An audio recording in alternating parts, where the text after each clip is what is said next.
Hello, welcome to 5 Good Swiss Plans. My name is Kate Finning, and together with Guillermo Fernandez-Abascal organised this event. So it's made possible with the support of Melbourne School of Design at Melbourne University, and also the Embassy of Switzerland in Australia. And so why plans and why Swiss and why are they good? This event. Well, so it's made possible with the support of mainly the focus on architectural theory, education, or debate, despite the fact that as architects, we're working mostly in plan, and indeed we live in plans. But on the other side of the world, the Swiss architects have been reforming plans for living for approximately the last 30 years. And we think the degree of subtlety and ambiguity in their work is something that's appropriate for our moment in time. By this, I mean that the plans chosen tonight don't seek novelty or invention for its own sake, but rather they're good plans to live in.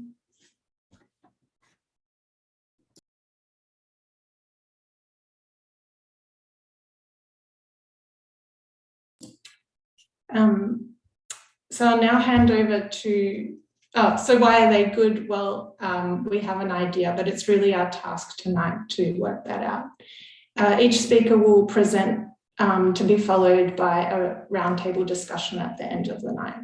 So I now hand over to Sebastian Monet from the Embassy of Switzerland in Australia to open the evening. Thank you.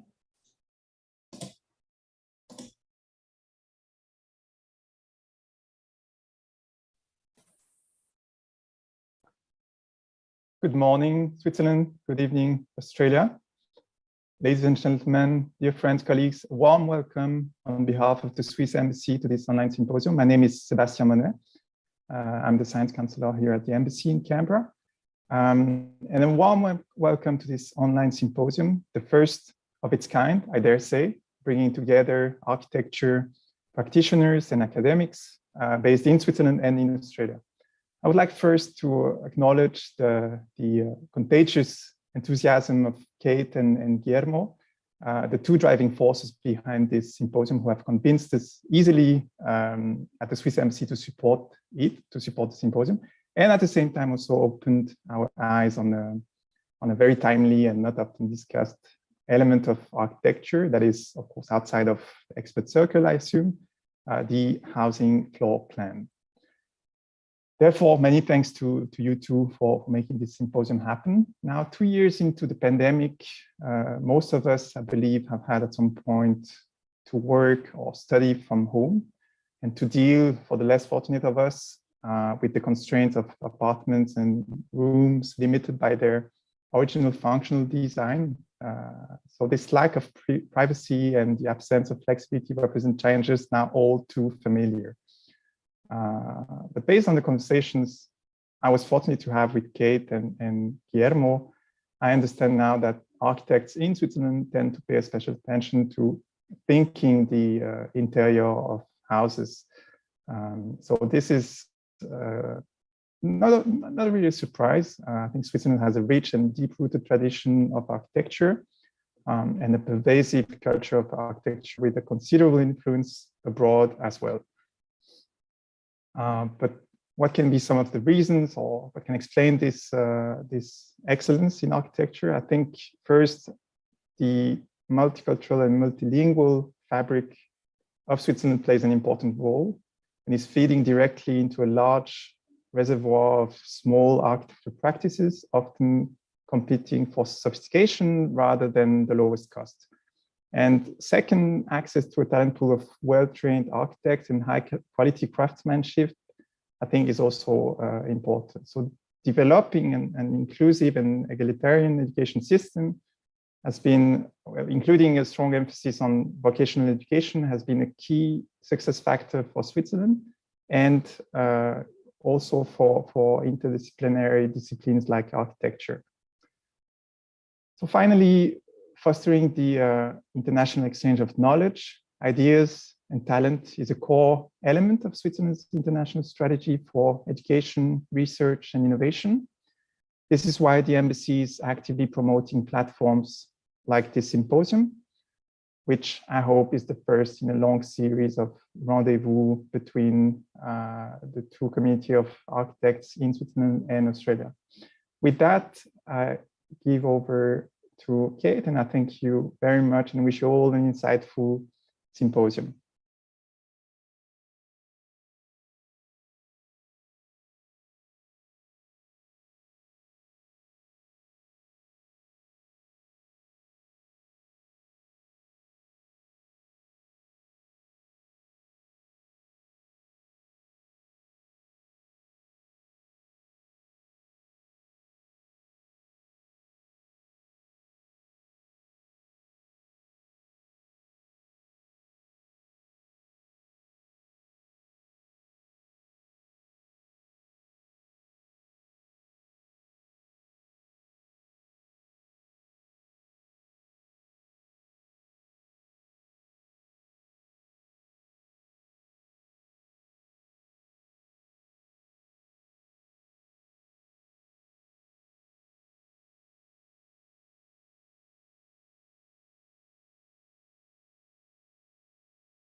So sorry, somehow.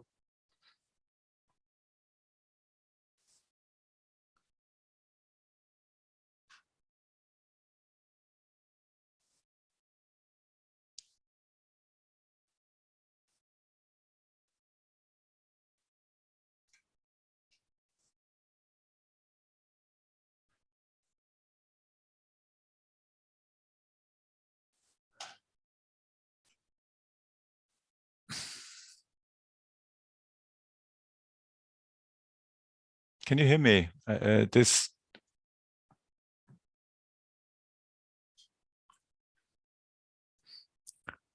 So I hope you can hear me now. Thank you for the invitation. Before entering into the specific talk about this the highlighted project in Bern, let me say some words about our passion for housing. We take a special interest in the complex but regular structure and of housing. So the interlocking of residential units, the fractal character of merging or connecting rooms to units and flats to houses, houses to settlements. That's something that we find extremely interesting. Housing floor plans are like mappings of private life sequences. They are body warm and concrete. Social and cultural imprints are recognizable, the desire for sentimentality, for security, mundane ergonomics, hygiene, technical efficiency. But if you put these all these requirements together, the result is an abstract texture, like a molecular crystalline structure. So this dichotomy of concreteness on a micro level and abstraction on a macro level, that's what fascinates us very much and attracts us to the architecture of housing. But frankly, our interest in the architecture of housing is more a pretext to be allowed to do urbanism. So housing is just forming the mass with which we shape urban places. It houses the people who populate our urban spaces. And looking back at our production, I have the impression that we've become bolder in terms of urbanistic statements and more conventional in terms of housing layout. So there's less typological innovation and more urban conciseness today. All the commissions that we work on have been acquired through competitions, so as not to have to negotiate urbanistic issues with the client. If you look at the project that I'm going to present at its location, you see in the left side the old city, medieval city of Bern, and you see the city extensions from the beginning of the 20th century, end of the 19th century surrounding it, and then in black highlighted the this recent development that was finished a couple of years ago. The model serving for this recent extension is the so-called Schosshalde-Quartier, a neighborhood that is that has been done at the beginning of the 20th century. You see the economic pressure of exploitation by when you look at the waterheads of these mansard roofs. It's a very dense neighborhood, but it is also dense in terms of vegetation. So the rooms between the houses are populated with high trees that create a very attracting foreground or middle ground between the houses and make this density bearable. If you look at what the neighborhood is that we have built in, that's quite you see how barren and how monotonous and how poor it is in comparison. It's a master plan done by Hans Kolloff in Berlin, and he had some design rules formulated that were then not really well controlled. No projecting building components were allowed, so no bay windows, no balconies, no canopies. The choice of facade materials had to be mineral, and earthy colors had to be applied, and some other details. This is the field that we worked on. The whole neighborhood, the whole milieu that we worked on is a milieu for housing apartments to be sold. Only on our field there were apartments for rent, which made the budget even tighter and made it more difficult for us. So we had to even more attentively allocate the means that we had. What interested us in this mandate was the working on a type, on a maison type, on a standardized housing type. There are some interesting examples for that in Zurich. On the right side, you see the so-called Baumeisterhaus, builders' houses that are like catalog houses that whenever a builder had little work to do, he bought a plot of land, built such a catalog house and sold it later, and the robustness and clarity of these plans fascinate us. On the left hand, the neighborhood next to where I live, extremely dense, but very attracting, and because of the density of trees between these houses, and also most of these houses are catalog plans. We were asked to develop two houses, the ones in yellow, indicated in yellow, for different subsidiaries, for different kinds of client. I'll talk about this in a minute. We were three architects, Graber Pulver and Rolf Mühletaler, famous, renowned studios from Zurich and Bern. And so we were very flattered to be invited to join this group.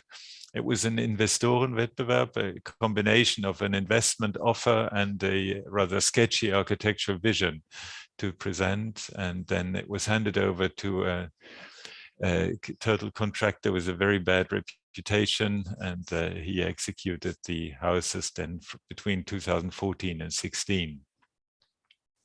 The client is called Pensimo Holding, an investment company that has various subsidiaries. One is called Pensimo again, which that is more or less conservative, like it's reproducing the market average segments, and the other one is called Adimora, which that is focusing on affordable housing and wants to be complementary to the market, like build cheaper, rent for less money, and so this was the second project, so it was to serve as a prototype. I'll briefly talk about the two projects in comparison, because I think they highlight each other's specific characters in comparison. On the left hand, the project for Pensimo, rather upmarket, rather high status, that is to say, in line with the neighborhood, with the milieu that we find in the neighborhood. We opted for a centripetal structure, so it's all oriented towards the central hall. It's an introverted orientation, and we had 2 floors, 2 apartments per floor, so in a total of 8 apartments. Whereas on the right side, you have the Adimora type, that is a centrifugal structure. So like the climax of the development of the apartment plan is in the season room, in the balcony, in the kitchen, in the corners. 14 apartments all in all. Both are strategies to deal with neighborhoods where you don't know where your neighbor is. You don't know whether your neighbor will be adverse or friendly. You have no idea of what the neighboring house will look like, because they were all developed synchronously, but also by architects that we didn't know, those facing the other side of the street. The apartment sizes, 124 square meters for the big apartments, upmarket apartments. Ours were rather small, 59 square meters for the smaller ones, 71 square meters for the 3-room apartments. That's quite ambitious, that's very small. The whole apartment to the left, just to give you an idea, was rather rich in the choice of materials and in the detailing. It looked for like a bourgeois quality, but it has some elements that we'll also find in the Adimora type. For example, the bathrooms that you can walk through that serve as corridors at the same time. You also see that there's hardly any traffic surface in this apartment, so it's very efficient by combining circulation space and with the dining room that sets everything in relation to each other. And the outside, you see the defensive character. It's like a medieval castle. And the luxury that we had to convince the client of was that we had 3 balconies per apartment. We said every apartment needs 3 balconies in order to be able to create a foreground, an individual foreground between you and your neighbor, and also in order to allow tangential views out of your rooms, and not to have to confront the neighbor that stands very close. The Adimora type was to be reduced to the max. That was what the client asked us to do. Reducing it meant, on the one hand, as I said, squeezing 4 apartments in a surface meant for 2, then minimize traffic space, and then do without balconies. Balconies are always the most expensive part in construction because of this thermal insulation, and balconies would have cost rentable surface here, so we had to leave them away. Then we looked for a superposition of functions, like the bathroom serving as corridor, the balcony serving as kitchen. And one thing that is always very dear to us is the articulated threshold between collective and private worlds, so that you're not crashing into a living room, but have always this little room that between the staircase and your living room. The the outline was given by the master plan. We had these 4 apartments, 4 modules, identical modules that were rotating around the central staircase core. And then we had 2 additional rooms in the back of the staircase and the elevator that would then be added to the adjoining modules. We ended up with this plan that we liked very much. It was very simple. You had just had like the the volume of the kitchen and the shaft of the bathroom that would set everything, that would fix the structure of the rooms. What we liked particularly about this setting was that you would be able to circulate freely and around this the central stiff core.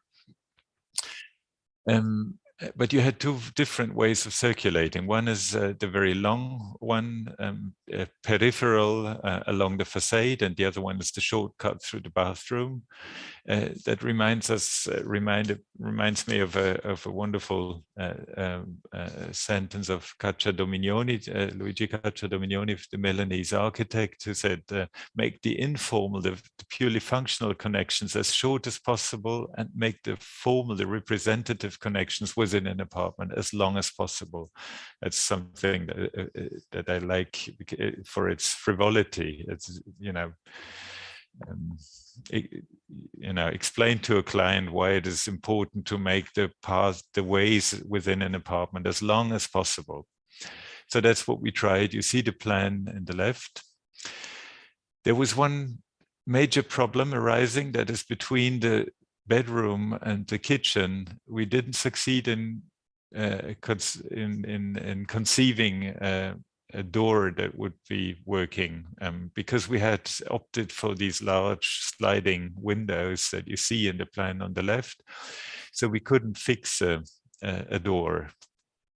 So then we gave in and made the plan more conventional. You see the yellow dots that show you where we inserted new doors in the living room, and we left away the peripheral door in the kitchen.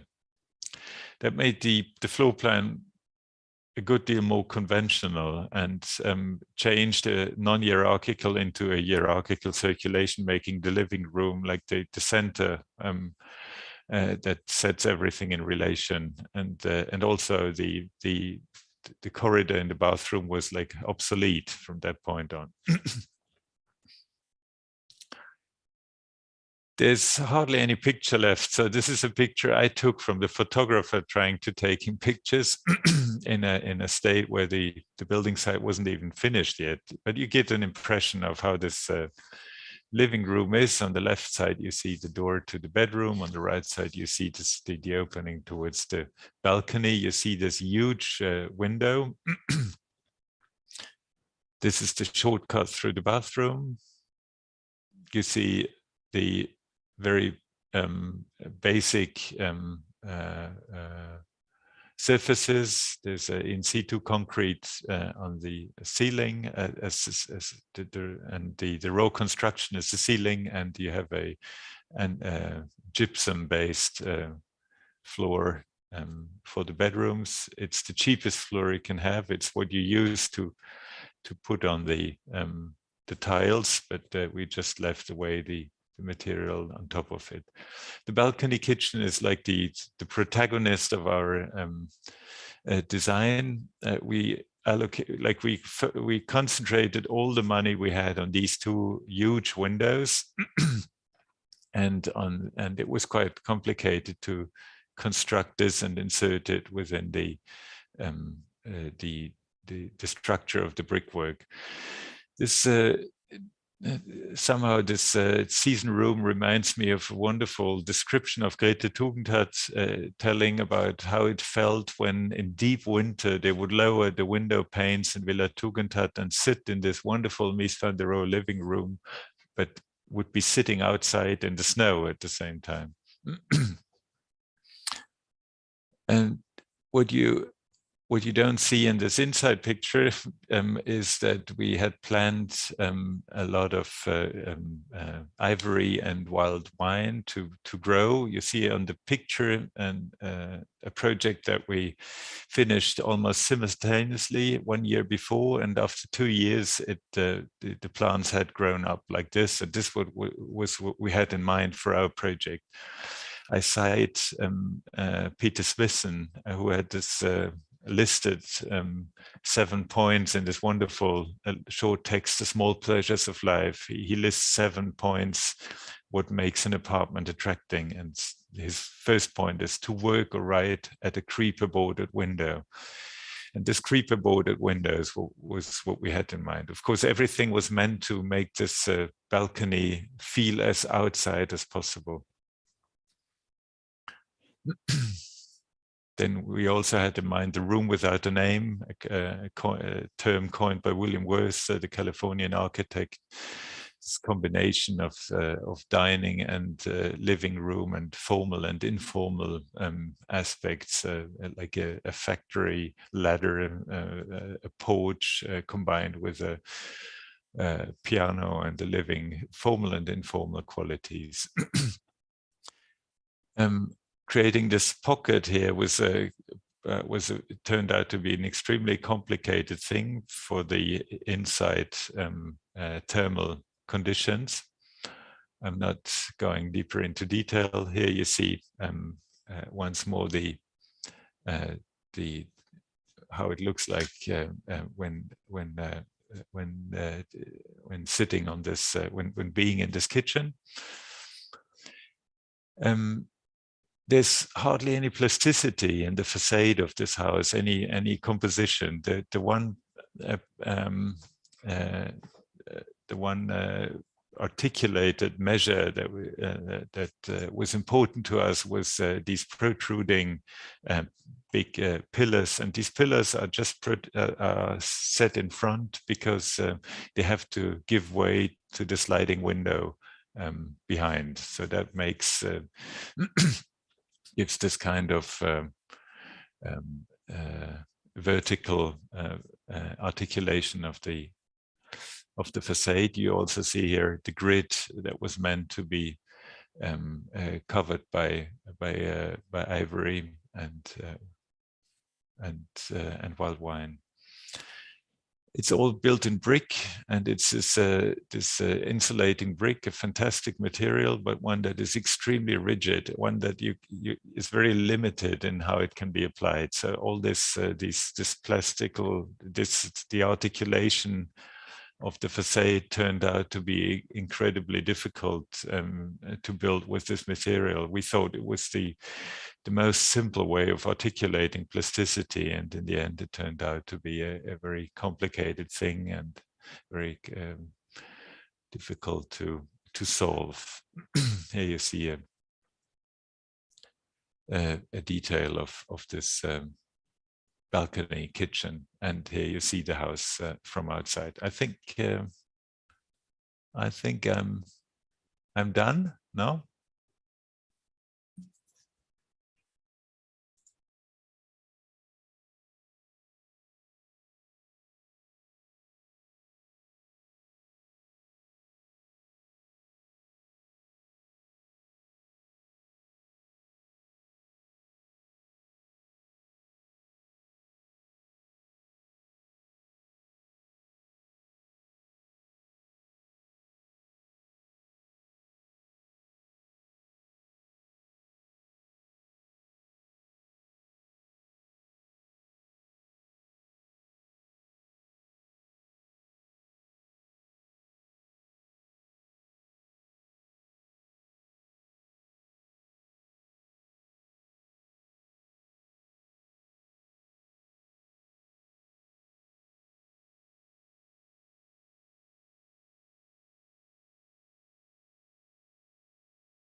Hi, I'm Thomas Padmanabhan of Lütjens Padmanabhan Architects.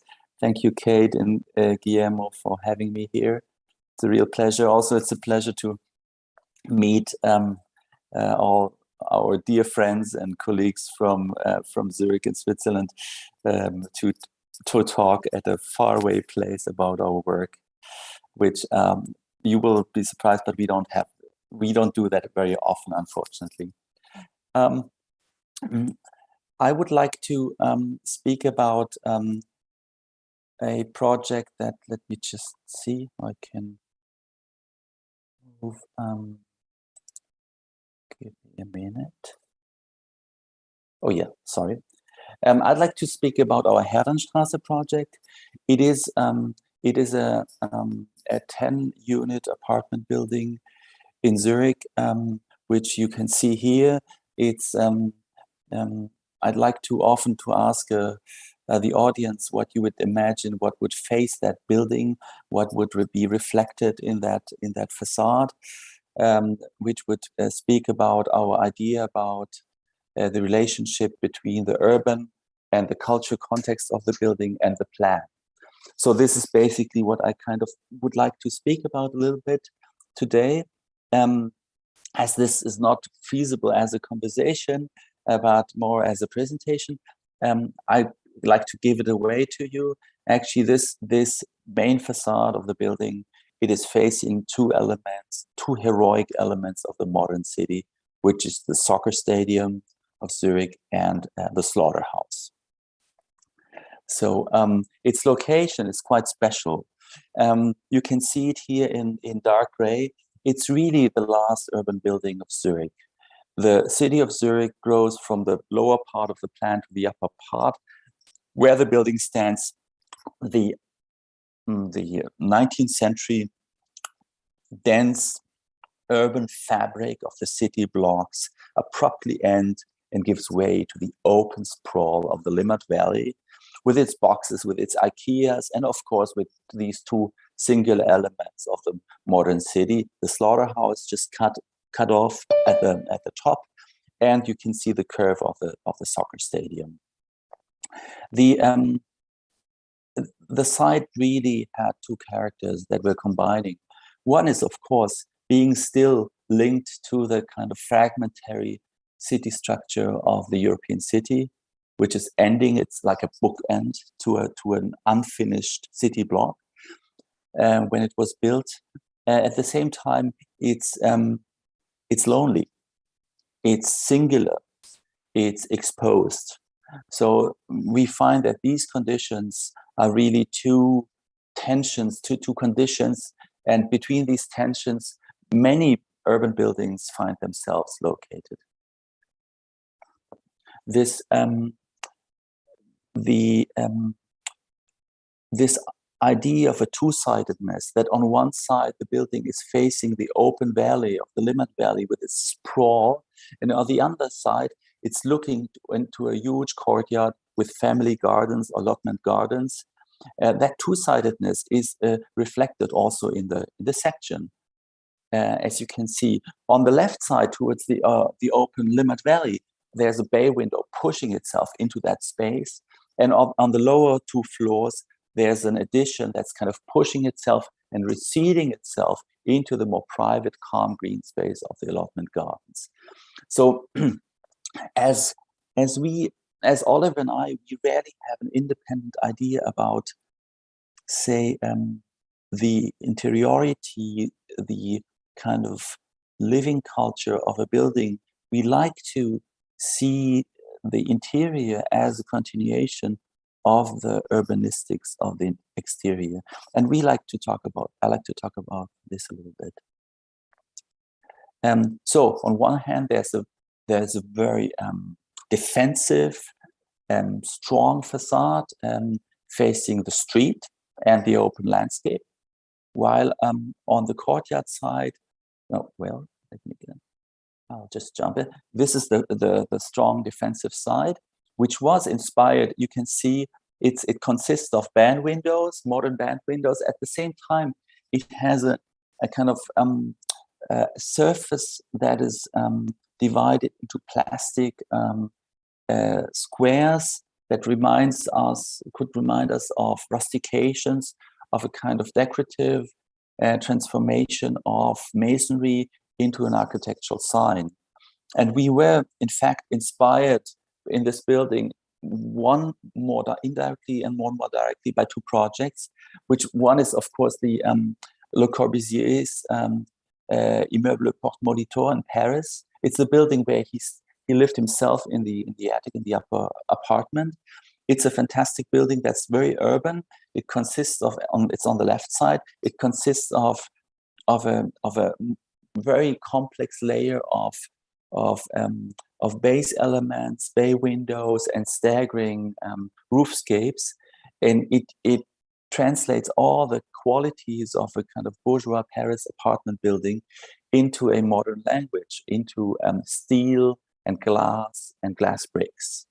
So it has, Corbusier is successful in creating the same density of urban articulation with the modern means of architecture. At the same time, we were looking at a surface quality that is more close to Leon Battista Alberti's Palazzo Rucellai, where he did develop a facade for I would say almost prototypical Renaissance palazzo, where instead of creating a clear hierarchy between wall surface, that is rustication, or classical orders of the horizontals and the pilasters, he would collapse them, or to speak in the kind of Photoshop language, he would flatten them into one plane and thus create a relief that was very ambiguous, where the classical but the classical paradox that architecture is always about structure, but it's also about surface, remains unresolved for us in a very beautiful way. So what we try to do is to take these textures in to create a building where there's clearly a two-sidedness. One, a very ornate city facade, and the courtyard facade would be plastered and more plastic, and in the traditional sense of the word, cheaper. The resulting plan that this evening is really about has on the lower two floors is of a T-shape. It's two apartments with a central staircase, and the apartments. The main idea of the apartments was to take in the dynamic and the width of the urban space into the apartment. So what happens is that on the upper side of the apartments, there are these bay windows. There are a series of pillars that define the apartment. And these pillars, they are running parallel to the main facade on the street side to protect the inside space slightly from the immensity of the open space, while on the softer, more gentle courtyard, they are turning by 90 degrees, and they allow the space to flow more freely into the apartment and out. The other thing is really the question about symmetry and asymmetry here. While the apartment is clearly made of just a few elements, what you can see is you can see a central staircase, you can see a series of pillars, and then you can see walls that are sometimes touching these pillars and spanning between them, and sometimes they are freestanding. What you can also see is that, very similar to what Philipp Esch just described, there's a figure on both sides on both apartments, on the edges of the site, that combines the main living room on the courtyard side with a bathroom to the street side. One of the reasons for this was, of course, we enjoy the kind of circular path that you could take, and you could do walk around these apartments at night or at day, crossing the kitchen, going into the bathroom, entering through the wardrobe into the bedroom, and so on. But at the same time, it had a very practical reason. At the time, the laws governing the treatment of street noise were very strict, but not quite as strict as today. So you were allowed to have a limited number of rooms bedrooms facing the street, while not so many. So we said, why don't we, if we have so much space along the street, why don't we bring the bathroom to the street? So another aspect of this plan is really the treatment of symmetry and asymmetry. We imagined the plan of being like the human body, that it's in principle, it's symmetrical, but if you look closer, you see there's a certain sense of asymmetrical composition, like the organs in the human body, like the heart and the liver, that are kind of balancing out the weight into inside of your torso. It has something to do with the asymmetrical setting of the urban situation, where the main light really comes from the south, which is the left side. So the left apartment is more has more of an advantage in terms of light, while the right apartment is more in the shadow. And we translated that into a situation where the main room figure of the living room / kitchen area had a relationship to the outside on the left side that would more be like bouncing off one of the walls. It would somehow, there would be a relationship where light would come into the kitchen, light would come into the living room, and it would bounce off the main staircase wall. There would be kind of a triangular relationship. While and that is of course caused by the asymmetrical setting of the bedrooms towards the street, as you can see. While everything is kind of symmetrical, the position of that, so this bedroom is put in series. On the other hand, on the right apartment, there's really a diagonal that runs through the kitchen from one outside space to the next, because you have less direct light and you enjoy more direct lighting. There's less of a blinding effect there. So again, the idea was, the general idea of that apartment, and if we talk about urban structure, spatial structure, was to oscillate between a cellular plan, almost like a Losian idea of space, and the Corbusian of a free flow, open, plan libre. And we thought that could work by really stressing these pillars that are load bearing, and by kind of weaving in openings and doors between these pillars, so that during the day you could easily open all the doors, and you would have freestanding walls, and where the space flows around them, especially also along the facade, on the street facade, where you have a kind of enfilade idea. And during the night, you could still close all these doors and have just a series of private rooms.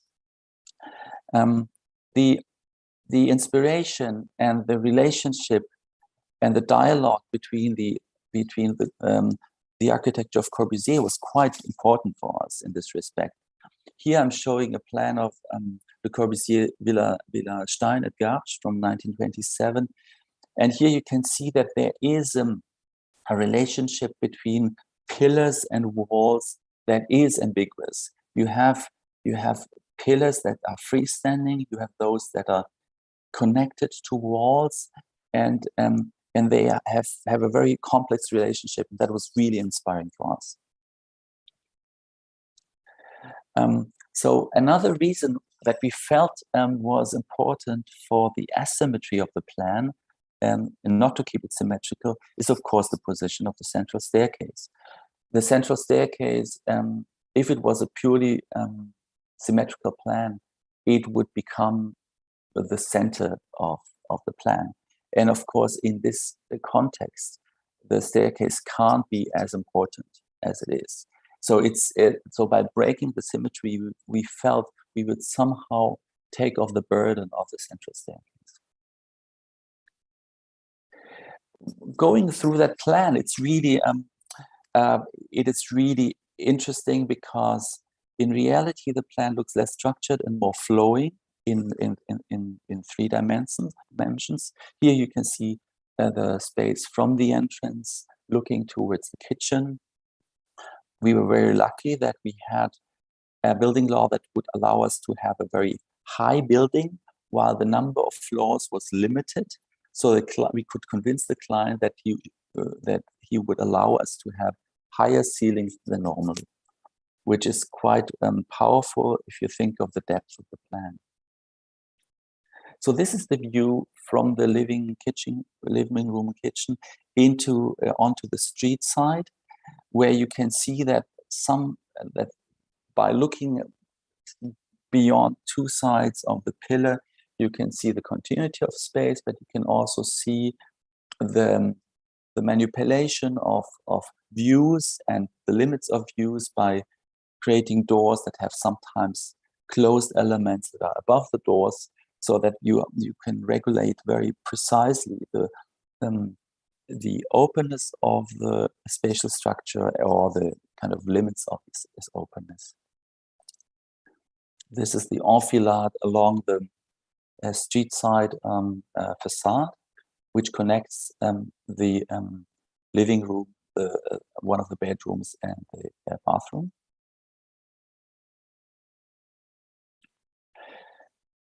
And another interpretation of that plan, if you remember, it's really also the fragmentary. And we realized that at some point, that when we had to weave in all these, the plumbing and all the ventilation into that plan, into those very few places where you could possibly kind of stick them through, we realized that that would create complications, formal complications. And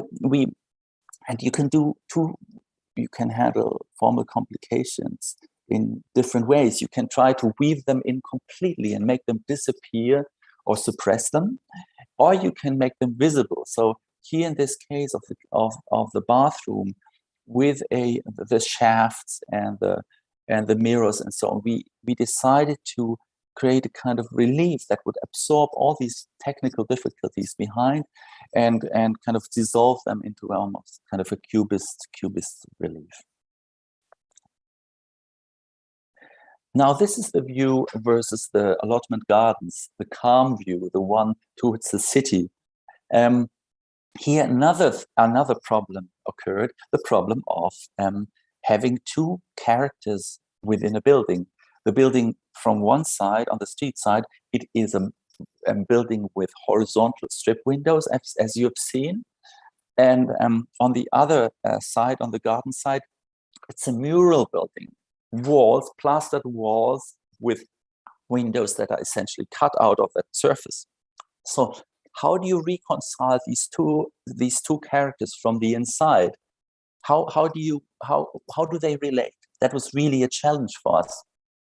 And in the end, we resolved it by not allowing the continuous surface of the garden wall to be visible on the interior, but by cutting it up and dividing it into a relief that consists of pillars and of rectangular pieces of walls that create parapets or just walls or openings. So it was almost as if we would take the kind of the spatial singularity of each element from the street facade and also adapt it on the inside of the garden facade. So the visual dissolvement of things, of singular elements, became quite a theme here. And the kind of kaleidoscopic character is something we started to enjoy in this building.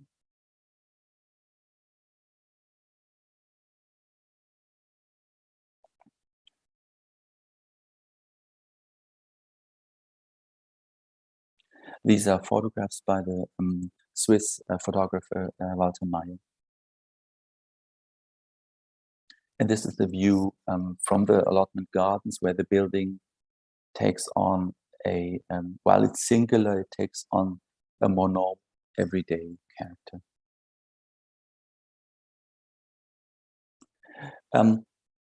A last comment on the question of character. We thought of the building, and I think it links back to what the dichotomy that Philipp just described in his presentation between a bourgeois setting and a more direct working with the needs according to what was required. Here, it was really difficult because it was not a very very good setting. It is very loud and it's close to the slaughterhouse. You have noise and you have also smell. At the same time, these are quite beautiful apartments, and they were very attractive.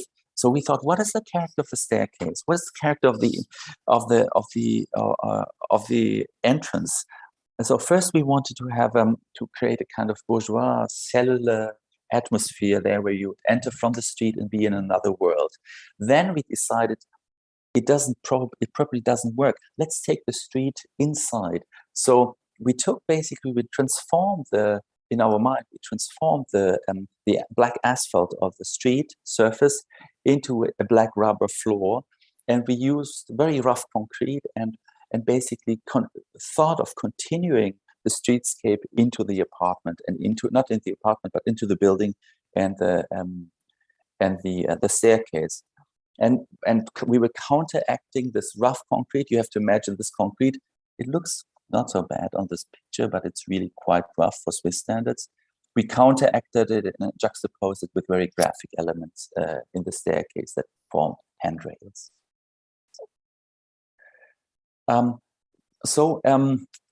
In the end, it is our attempt to think about urbanism, expression, and the plan at the same time, and it would be great to have a discussion, question about that. Thank you very much.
Good day. Thank you so much for this, or good day. Here is day. You are maybe in the evening.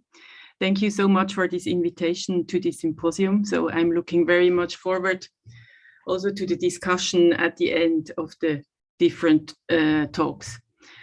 So I will talk about the housing project Hochboot in Dübendorf. But before I will talk about this plan, I would like to make a short good day. Thank you so much for this, or good day. Here is day. You are maybe in the evening.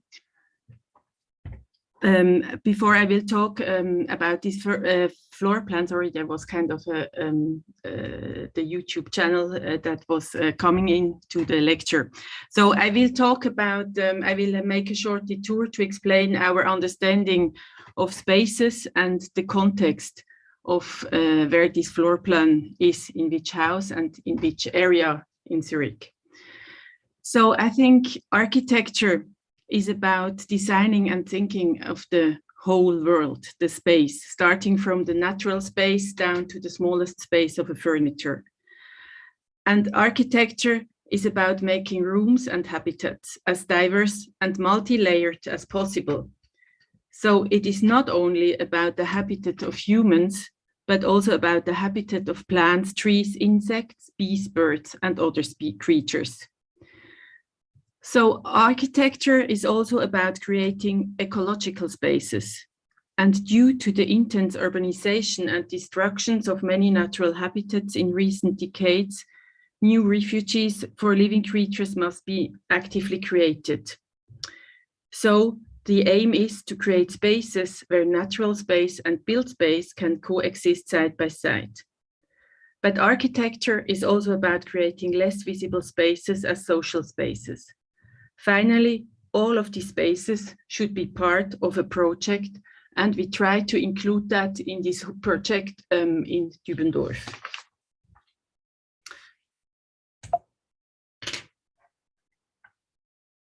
So the Hochboot area where this project takes place is in the outskirts of Zurich and is currently undergoing significant changes.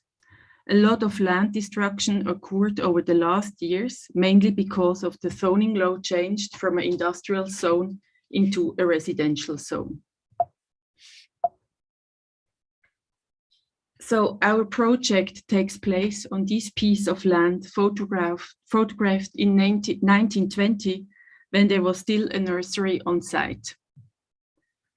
And this is the situation in 2017, when we won the competition for a cooperative housing project at the same site that includes flats and common areas for the new inhabitants. So that's this site with this house. The competition was organized by the owner of the land together with Wugeno, a housing cooperative of Zurich. The owner of the land grew up in this house. It was used for several generations as a plant nursery. So the owner has a very strong emotional connection to this place. He did this kind of drawings where he observes what was already on site, like animals and plants. The idea was that these species could also stay there or find a new living place in the new house. So we also planned a lot of different nesting opportunities for birds that used to be there. These are pictures before we started the project. So that is the garden on the site. And in this place, there were no buildings that can be seen as an identity forming space. So the new housing project should become a social, sustainable project which opens to the neighborhood and still connects to the history of the nursery and to the plants and animals. So that was our project. The project is divided into 3 parts that together form different places. The head as a community center. The twisted part of the building is facing the pedestrian street and opens the ensemble to the neighborhood. The lower part, the narrow studio house, is placed along the pedestrian street, which follows the train tracks. The studio house protects the big bar from the noise of the train line and forms the identity-creating part of the building and is the memory of the nursery with the greenhouse-like structure on the roof. The big bar follows the street. There is also in this big bar, there is this plan that I will explain later. It looks across the studio house into surrounding landscape.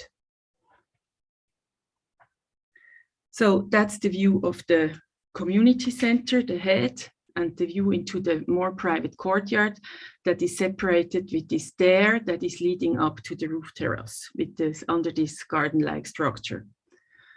That's then the view back from the courtyard towards the head and the stairs that is leading up on one side to this roof terrace that is also public, and to this kind of terrace that is leading in to the big bar. So for us, these outdoor spaces were quite important because they formed a setting where the plants, in a way, the living plants, the apartments find their place. So the 3 building volumes follow the border of the parcel and create a quiet communal courtyard in the center. And this drawing is about the different outdoor spaces from the very public to the private balconies.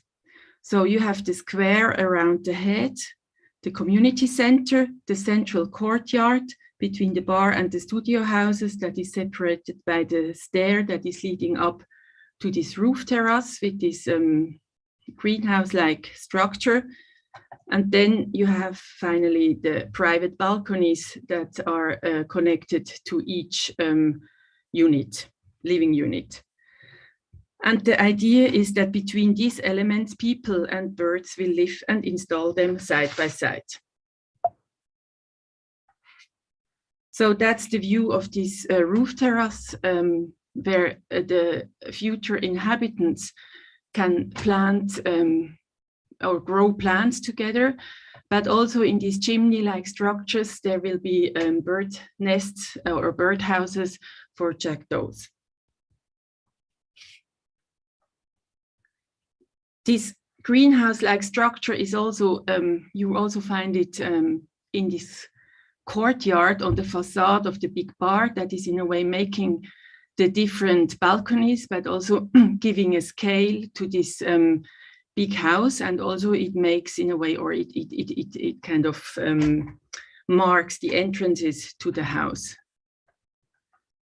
That's the view from the big bar, from the street. So you have in a way this facade that is covered from this Eternit plates that are also talking maybe a bit from this industrial heritage that has, or this, from this site or from this nursery.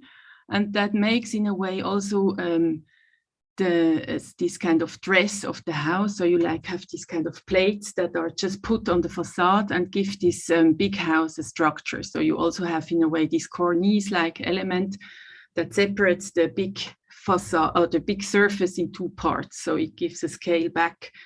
It kind of breaks up this big volume and bring it back to the street level. So that's just a view of the whole facade. And then I will show the floor plans where you can see also the common or the kind of shared spaces that are also extensions of the own apartment. So you have here in the floor plan or in the ground floor plan, like I already said, in this head, kind of a coffee that is open to the neighborhood, but also for the inhabitants of the house. And you will have here a workshop where you can fix your bike or build things up. And this will be the community, the communal room where you can meet and make parties, or you also can assemble and discuss things. So they are in a way, the more public ones are towards the neighborhood, and this one that is more connected to the living is part of the courtyard. In between, you have then these different apartments.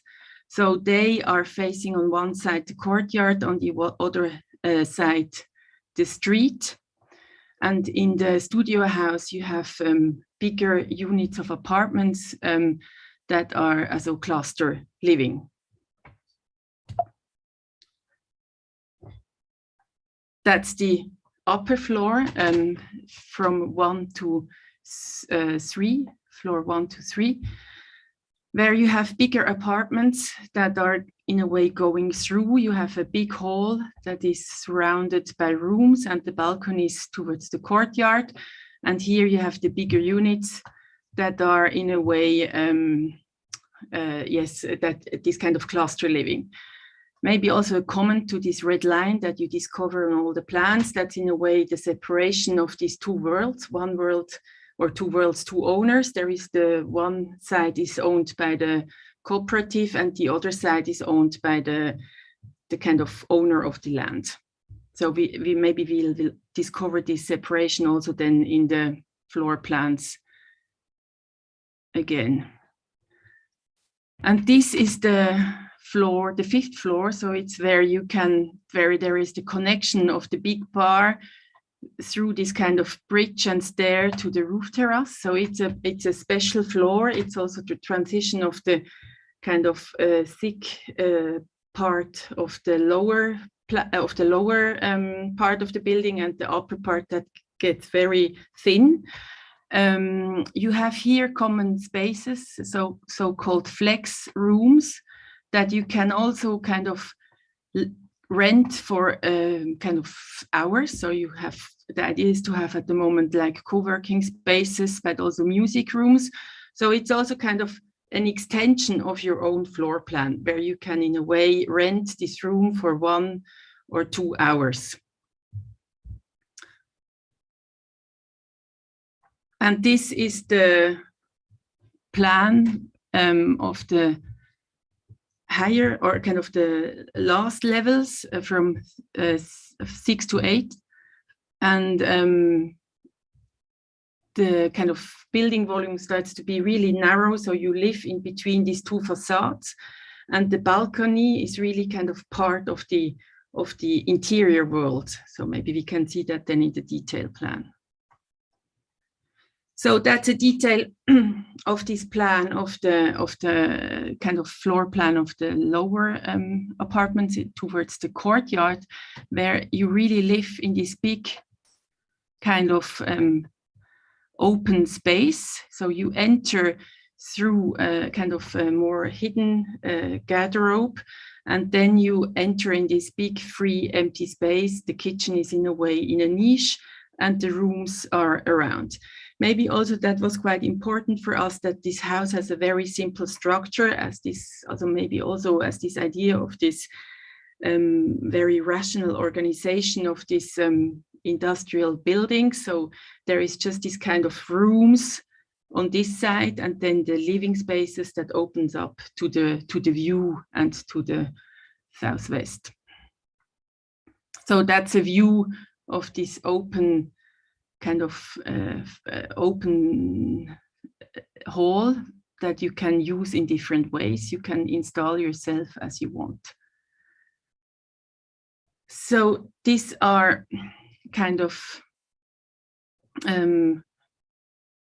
visualizations of the materialization, maybe because I think it's quite interesting in this house.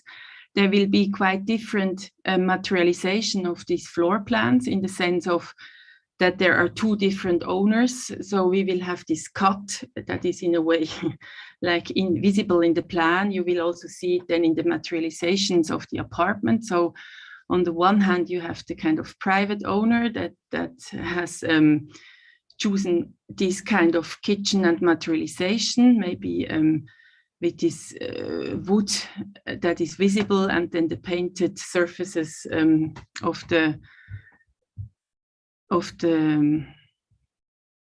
upper part of the kitchen, and this kind of wood also appears again in the bathrooms. And here the Vogeno part will be much more colorful, so it will also, the color will change, so there will be a lot of different kitchens and kind of colors in the kitchen. And also the bathrooms has a kind of playing with these different colored surfaces with the shower and then the board and the floors. And this is now the plan I should talk about, or that I was invited to talk about. So it's this floor plan that is in the upper part, where you really live between these 2 facades. You maybe also can see it in this model photograph. So you are here on the balcony, but you always have the kind of connection to the other side. You see in a way both sides, both facades. So it's a very thin body where you live in. And also maybe the idea was that you enter from the staircase directly in this living room, and you kind of see this view towards the landscape and the kind of surroundings. So you have a view until the Alps and the mountains. So you were in a way a bit not anymore really part of this surroundings that are around you. You really live in also with this kind of context that is around the building in a further way. So the idea was to have in a way this main living and eating space that in summer is kind of extended to the balcony. And in this part, as I already told in the part below, so you have this kind of just these rooms, but also because this, yes, the kind of thickness of the building is getting less. So you have the bathrooms also towards the windows, and you have a second walk or connection in with these doors along the facade that makes like a kind of another way in your apartment, maybe the more private one. So that was the idea, that you can, from your bedroom, you can in a way go directly to the bathroom, or so you don't need always to make this kind of tour to this kind of more public space. But during the project and the development of the floor plans, this changed a bit. So we don't have any more all of these doors. Some of them stayed, but not, you don't have always this kind of enfilade-like structure.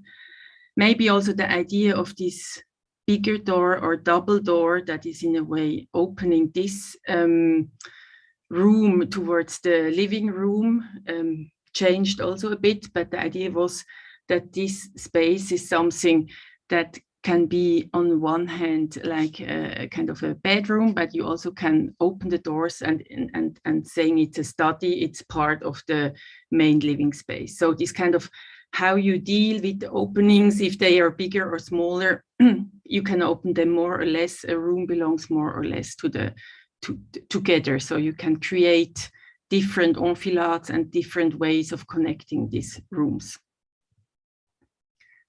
So that's then again these two parts. So this is again the part of the private client where you have this visible wood structure in the kind of lower part, and the painted surfaces in the upper part, and the different bathrooms with this window with the view. And because I made this statement about that you don't only live in a plan, but you live maybe, or at least in this house, and I think it would be a wish to have this more in a network of plans, so that you have different possibilities in a house to kind of extend and make in a way an apartment bigger, depending on what do you need with these flex rooms, but also in a way your private balcony, you can extend it to under this kind of roof structures, but also towards the allotment gardens, the courtyard. So you have different places where you can live at the end. So it's a network of plans, a network of spaces and rooms. And maybe, as I also said, and that's maybe also part of a quality then of how do you live, is the surrounding and the context, where is in a way joining you, where are your neighbors, or who are your neighbors. So we kind of planned this nesting opportunities for these different birds. So it was also something we started right from the beginning, because some of them are really integrated into the structure of the house, of the building. So every bird has other needs or kind of wishes where he can install himself. So we kind of figured out different places. And this one is then it's the turned up, but yes, you have then in a way the birdhouse here that is now turned.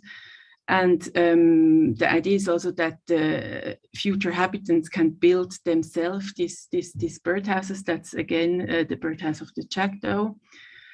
That will be fixed then on the chimney on the roof terraces. So I will stop with this image maybe of this floor plan. So that's maybe what I wanted to say with this kind of lecture about this floor plan was, or the statement is maybe that you never can look at it like separated. There is always something around. And I think this kind of networks makes then also the quality of this place. So thank you a lot.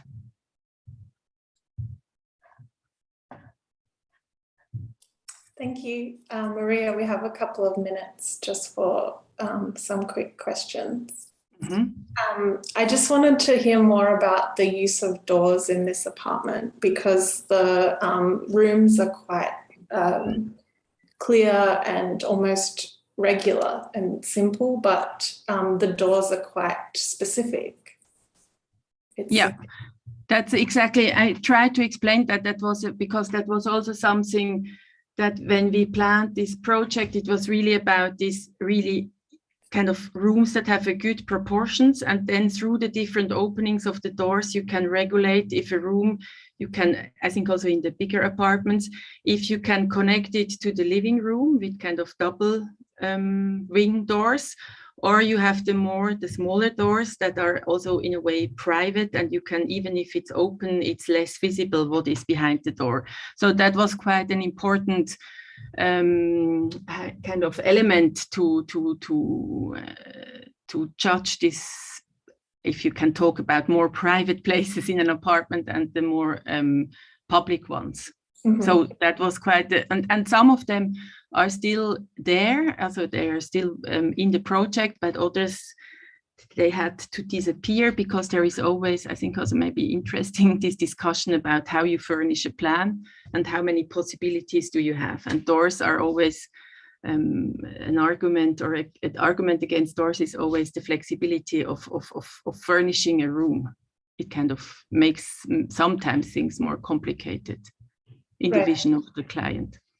Because it minimizes wall space, do you think? Or... Mm-hmm. Yeah, and maybe also you have more ways where you walk. So you have, in a way, indication of where do you walk through. So things where you don't put furniture, but you also could imagine that someone would saying, I put the furniture in front of a door and the door is closed. But yeah, I think that sometimes depending on the flexibility of, or the wishes or the vision of people, imagine how people will live in this apartment. Yeah. Okay, and one more thing was you mentioned a hall. Perhaps this apartment has like a central hall because of the large living space. Is that right? Mm-hmm. Yeah, do you might mean the one below, the one that is in the thick, not the one that that has a big hall, exactly. That is free in the sense that the kitchen is not really part of this hall. Right. The kitchen is a niche, and I think in the upper floor, the kitchen is part of the living hall. So you have maybe much more like this kind of loft living atmosphere. And in the part below, there is much more this kind of defined niches for every function. But then you have the free space of occupying as you wish. Something I wonder is if the room that you made with the double doors next to that large free space, do you think that kind of takes pressure off the large free space? Because everyone is living in that big space. Exactly. It was also the idea that you can say, I mean, we also thought that these apartments in the lower part of the building will maybe be mainly family apartments because you have a connection towards the courtyard. So you don't have to go down 8 floors. You just can take the stairs to go down to the courtyard and playing. So the idea was also that you, for example, have the kids' room in this double wing with these double wing doors. You can open it, and in a way, the kind of the toys can come out or can go back to this room things. So that was a bit the vision of this, how you can, it's almost like a kind of schrank, how do you say, a kind of armoire that you can open and close, and you can put things in and out, taking things out. A cupboard is the word that I was looking for. So it's like the cupboards of the doors of a cupboard that you can open and close. Yeah.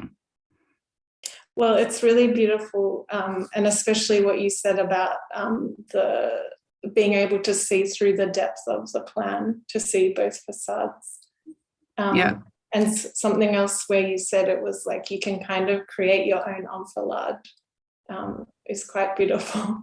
Yeah, I think also with this, and that's, I think, so simple, just to have these doors that in a way allows you to make one room more open, or you can also kind of say you close it and you put furniture in it. Unfortunately, it won't be built like this. So the project is now just under construction. That's also why I don't have any images of the final state, but it will be, I think it will be done at the end of the year. So soon there will be possibilities to enter also in one-to-one in these rooms. Well, thank you very much. We will wait for Jeannette, and we'll see you for the discussion. Thank you. Thank you.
All right. I am assuming that I'm live right now.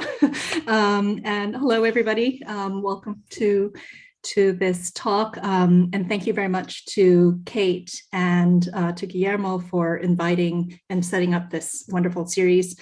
I'm very much looking forward also to the discussions after. But maybe just to begin with, you could maybe say that any floor plan is the negotiation between sort of external constraints of the site and the kind of internal logics of inhabitation. But for us, this is particularly true of this project in Cham that I've been asked to talk about today. So Cham is a small town in Switzerland. It's maybe about 45 minutes drive from Zurich. And you know, if we think about it, that the plans, the kind of spatial sort of organizational logic really comes out of a very sort of site-specific response. So in a way, I can't really talk about the plan or of the units without first giving this kind of broader context that led to the specifics of the let's say the system that we chose in the end. So the Cham Apartments is significant for our office, you know, the Karamuk, which I am partners with Karamuk. It's significant for us on many levels because, you know, in a way it was the first housing project that we completed, but also because it highlights, you know, some of the issues that are most critical today in the kind of urbanization of Switzerland. So, in fact, most of the, I say, critical sort of areas of consideration are not so much the cities or the city centers or the kind of, let's say, historical fabric, nor are they really the kind of rural landscapes, you know, the famous mountains and things like that, but rather secondary cities like this one, like Cham, where growth has often been unplanned, where it leads to the kind of urban sprawl within the Swiss landscape.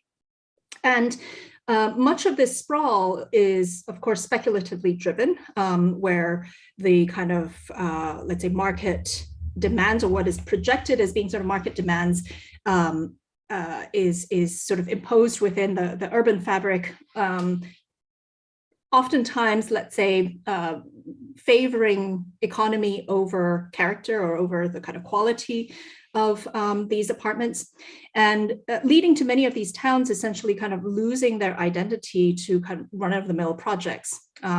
So when we think about sustainable development or sustainable urbanization, a large part of that really is to ensure a kind of strong local character through very sort of site-specific considerations, very site-specific constructions, and to think about, you know, what that means within the kind of, let's say, housing that we're offering in that area. So the site of this project is actually quite interesting. It's the last parcel of land at the entrance to the historical core of the town that stretches out. You see sort of ringed in red to the bottom of the site. I don't know if you see my cursor or anything. Maybe it doesn't show up, but anyways, to the bottom right of the slide, you see the Lake of Zug with the kind of Alps that would be in the background of that. And then the long sort of white bar that you see, sort of bounded by trees on one side and streets on the other, that's the train station. So it's a very prominent site that we essentially sort of got, that this was a kind of competition that we were shortlisted for.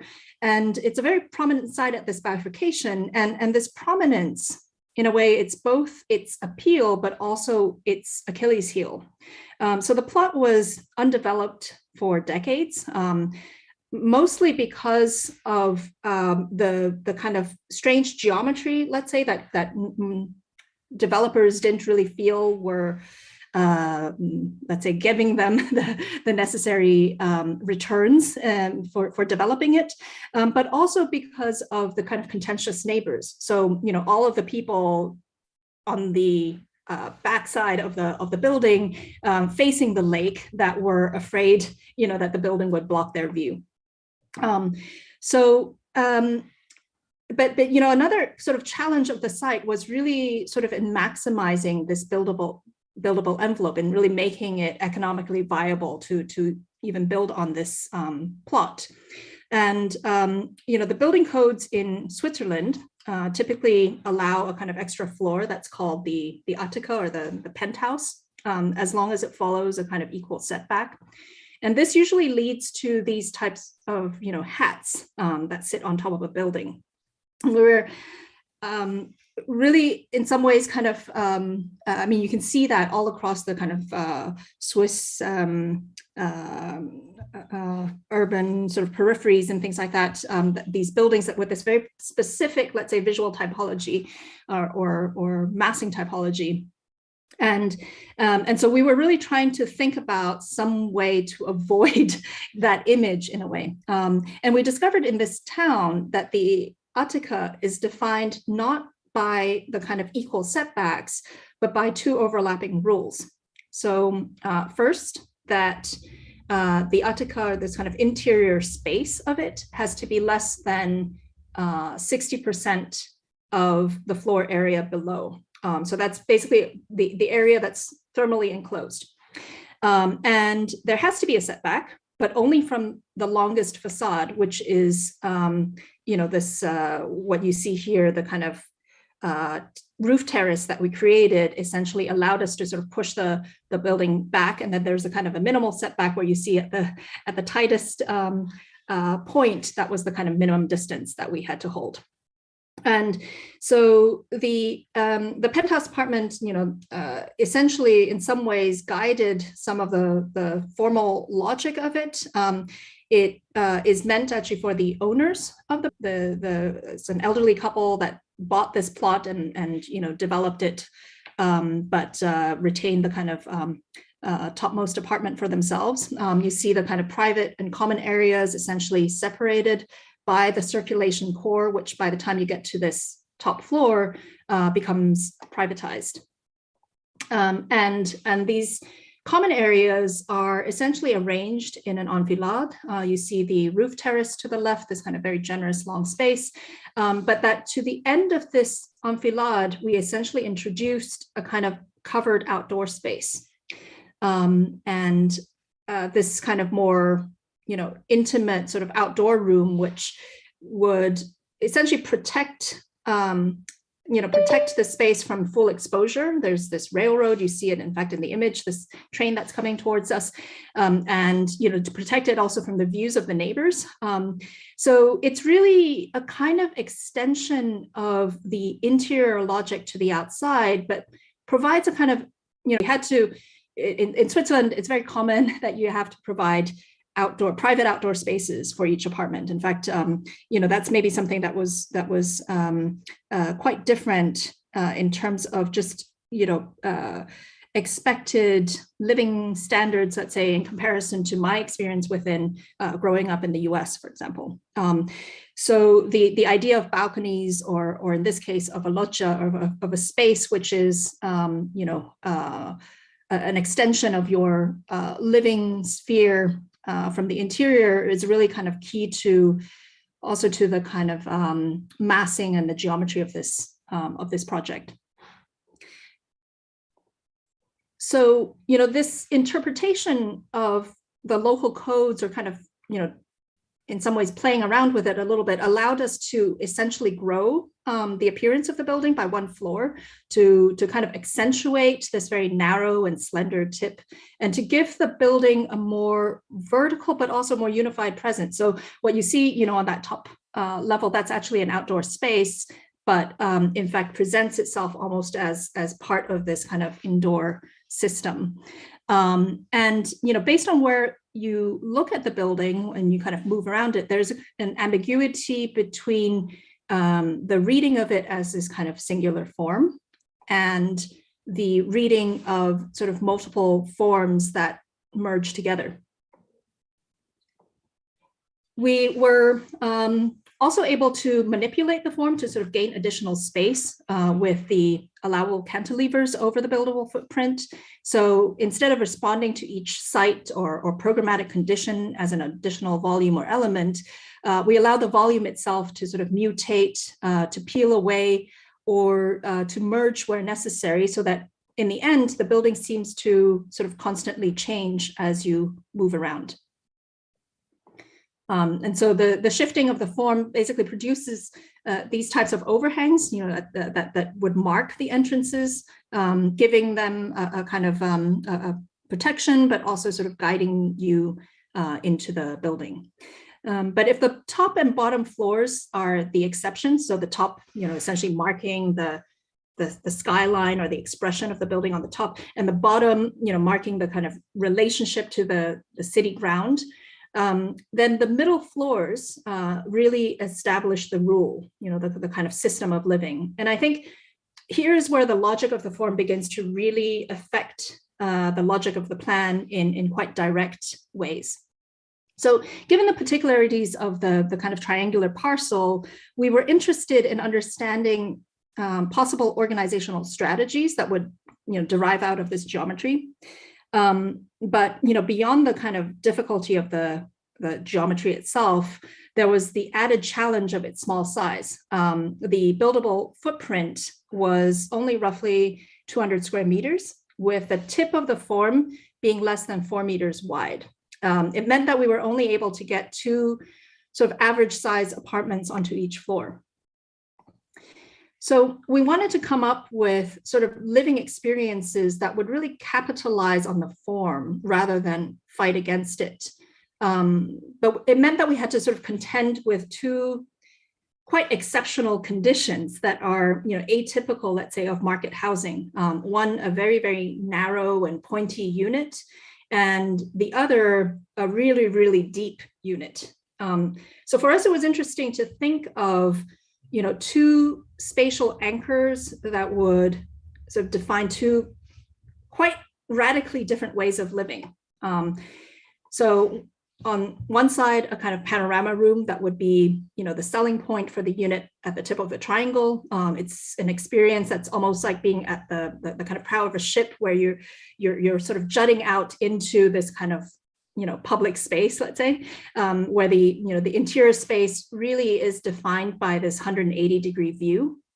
And you feel like there's almost nothing that separates you from the outside. While at the other end of the building, the spatial anchor is a kind of central living hall that would characterize this kind of deep plan of the apartment. A hall that really has no direct facade to the outside, and whose logic is actually about a kind of introversion, if you will. So it's really a celebration of a certain sort of interiority. So given the very specific form, we were interested also in a kind of formal logic or a formal system that would create a kind of coherent plan. In a way, there's no way to sort of create any sense of, let's say, true repetition, but we wanted there to be some sort of a legibility as well in terms of what this system could mean, that the 2 halves of the building would essentially be derived from the same sort of DNA, and that all of this would somehow also make sense together with the outer form. And of course, most importantly, that this kind of seemingly abstract logic of subdivisions would translate into very, very distinct spatial experiences. You can say, overall, that there's a kind of a negotiation of center to periphery, where the centers are often used to sort of negotiate the geometry or the kind of idiosyncrasies of the geometry. This is particularly the case also in the kind of deep apartment, where we explored the idea of a kind of cellular plan without corridors, where movement sort of happens directly from room to room. And it's this deep apartment that I will focus on a little bit more right now. So these drawings are by Alexander Klein from 1928, might be familiar to many of you. If not from the original source, then most likely from Robin Evans' seminal essay, Figures, Doors, and Passages, where he essentially sort of laments the kind of overly determined plan. So early modernism, in a way, introduced the idea of efficiency in the household, and by the same measure, a kind of functionally based layout. At the time, with the ambitions of housing reform, health consciousness, all of that, it made sense somehow to sort of declutter the 19th century homes. But we might question whether that still applies to us today. So in the floor plan to the right, championed by Klein in 1928 as a way of sort of avoiding conflict, you can imagine only one way of using each space, and sort of one way of accessing them. Life was in some ways quite predetermined, and you can argue it's predetermined to the model of maybe a particular type of inhabitant. The 19th century apartment on the left, on the other hand, has a collection of almost equal sized rooms whose functions are maybe a bit more ambiguous and maybe even interchangeable, and whose circulation happens through a kind of central node. If we say it in Klein's terms, a kind of space of conflict. But we were particularly interested in this central hall, which not only serves as a kind of distribution space, but even is big enough to have a small table, a kind of space which really has no set function, but which evolves, with the activities or the kind of desires of the occupants. So by early modernist standards, it would be essentially a very inefficient space, but for us, it was a space of potential, a kind of pivot in the logic of the plan. So the hall as a spatial type, of course, dates back probably even much further to the 17th and 18th century sort of aristocratic homes, where it has this kind of grand space of reception and distribution. But back then, the hall was a much more formal and representative space, perhaps meant more to sort of awe the visitor than a space for the inhabitants themselves. Its monumentality was maybe underscored by the kind of symmetry and the directionality of the space. You can see, for example, in this plan, there's a very clear hierarchy, the hall being the only space that really spans the entire depth of the building, and also is double height. And as the aristocrats then moved into dense urban settings, in this case, the Admiralty in London, the hall begins to take on a more sort of intimate scale to become just one among a kind of collection of spaces. So we were really interested in this idea of sort of collection of spaces, spaces not so much determined by function, but that were perhaps open to sort of different interpretations, spaces that were, connected in different ways, and maybe that had a softer hierarchy. And of course, if we think of a collection of spaces, there's perhaps no better example than Sir John Soane's house, or even the Bank of England, projects whose plans essentially negotiate the idiosyncrasies of the existing site, but still preserve the kind of distinct spatial characters of each space. In this case, the hall and the stair becomes the kind of malleable spaces that allow the dining room and the library to remain sort of Platonic geometries. So if we go back now to the project, and in particular back to the plan of this deep unit, the biggest challenge was really to find a kind of organizational logic that would take advantage of that depth and the geometry, a logic that would seem almost natural to that depth and allow it to be a kind of added spatial value.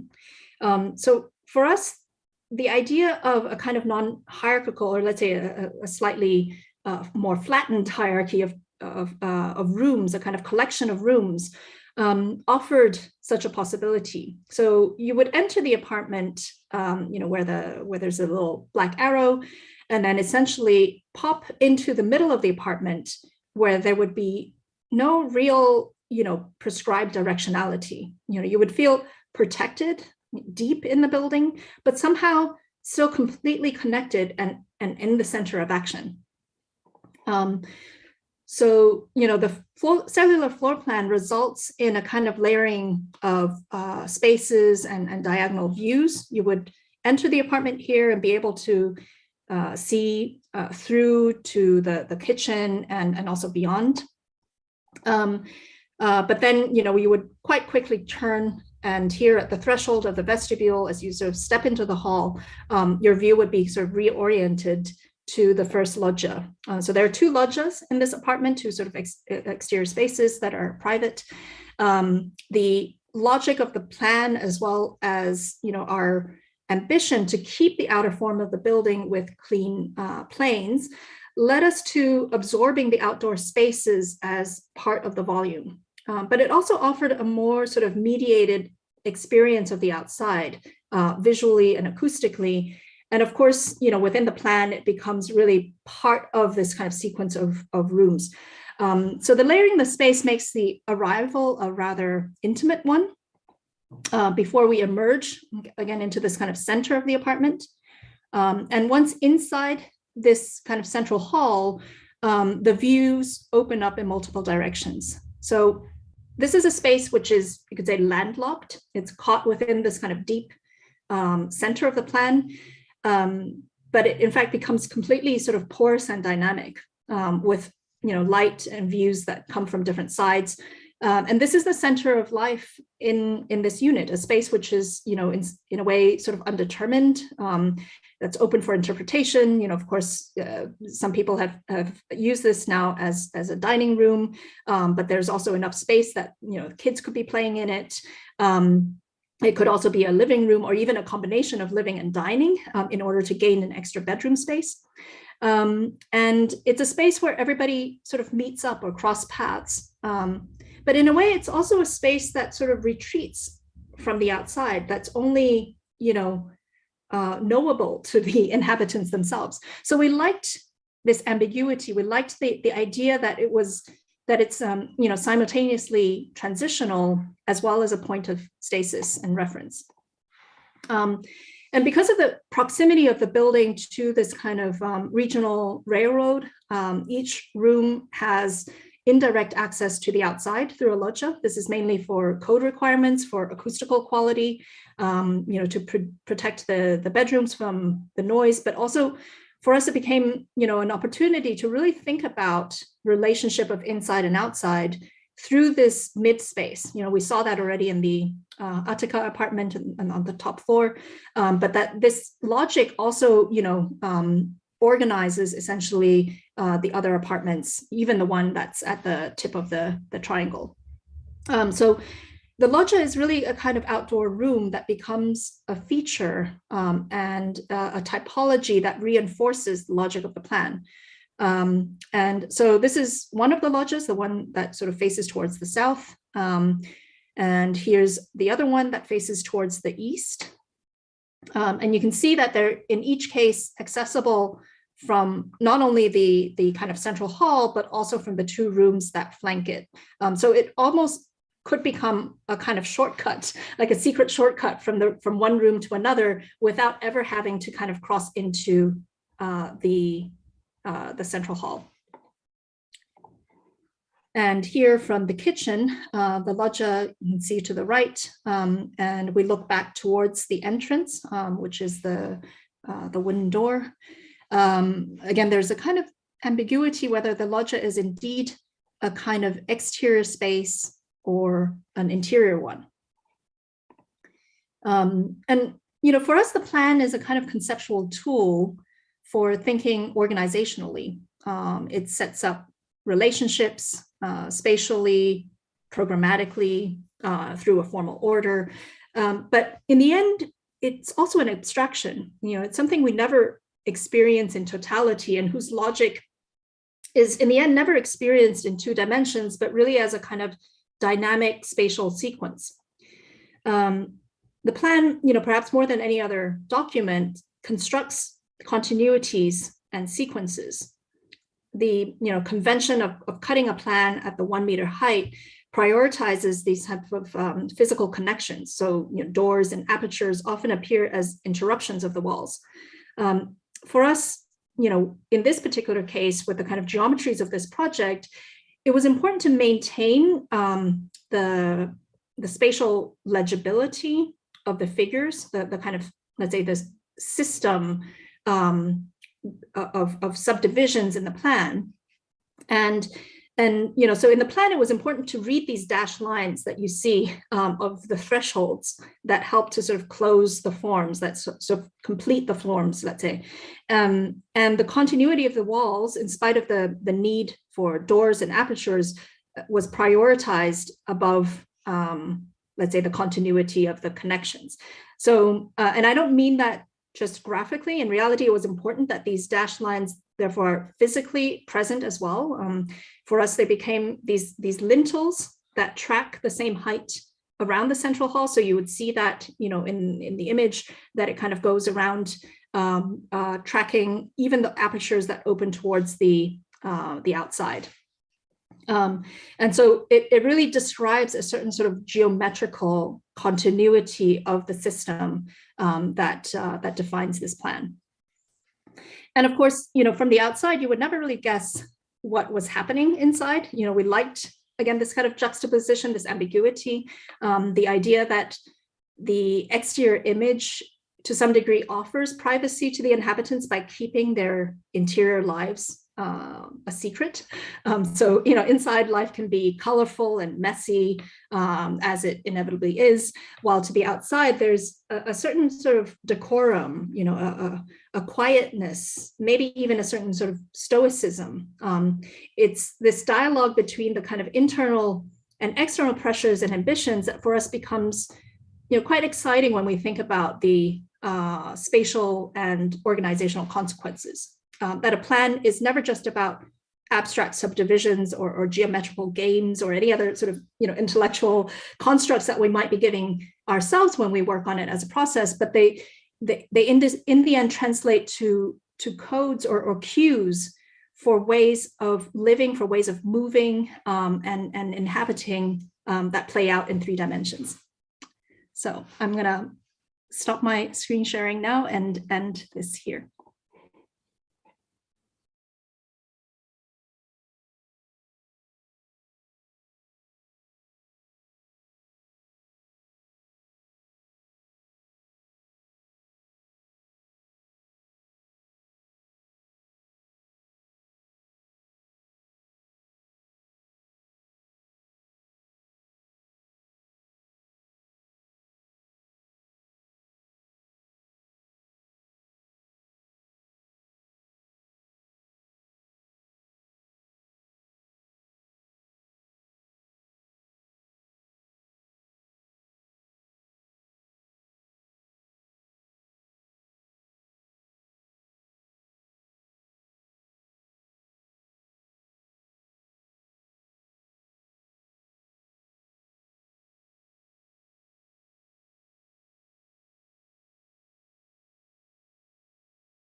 Hi, everyone. I'm very happy to be here. I am also very honored to be in this round of people today, presenting some aspects of our work. And I actually also like very much to talk about floor plans, since floor plans really play an important role in our architectural practice. So maybe I start with some, let's say, more general remarks on floor plans and how we work on it. So in our architectural practice, the floor plans play the most important role among the three types of projection. From the first idea, the hand-drawn sketch, to the project and construction drawing, we use the floor plan to note initial spatial configurations and concepts, for example, or to also to grasp the complexity of a program and to materialize it. The floor plan is of great importance, whether as a working tool or as a medium for representing the project. The importance of the floor plan in architecture is constantly being undermined. Architecture is increasingly regarded as a consumer object. The separation into core and shell has become a practice in which the exterior is subjected to the condition of the market and the interior is left to the maximum arbitrariness. So in our practice, we also see the work on the floor plan as an option to resist this leveling economic force and with it a trivial iconic architecture. The floor plan as a carrier of structural and functional relationship, the architectural object becomes understandable as a coherent unit. So what is a floor plan? It's clear to you, it's defined as an orthogonal projection of a spatial object. In architecture, we call the projection of a horizontal section through a building approximately at eye level a floor plan, as you know. In the word floor plan, ground plan, pianta, plan, or platform, the reference to the ground is etymologically anchored. The floor plan reveals the interior of the house. Our gaze is thrown far back and looks down to the dissected body from above.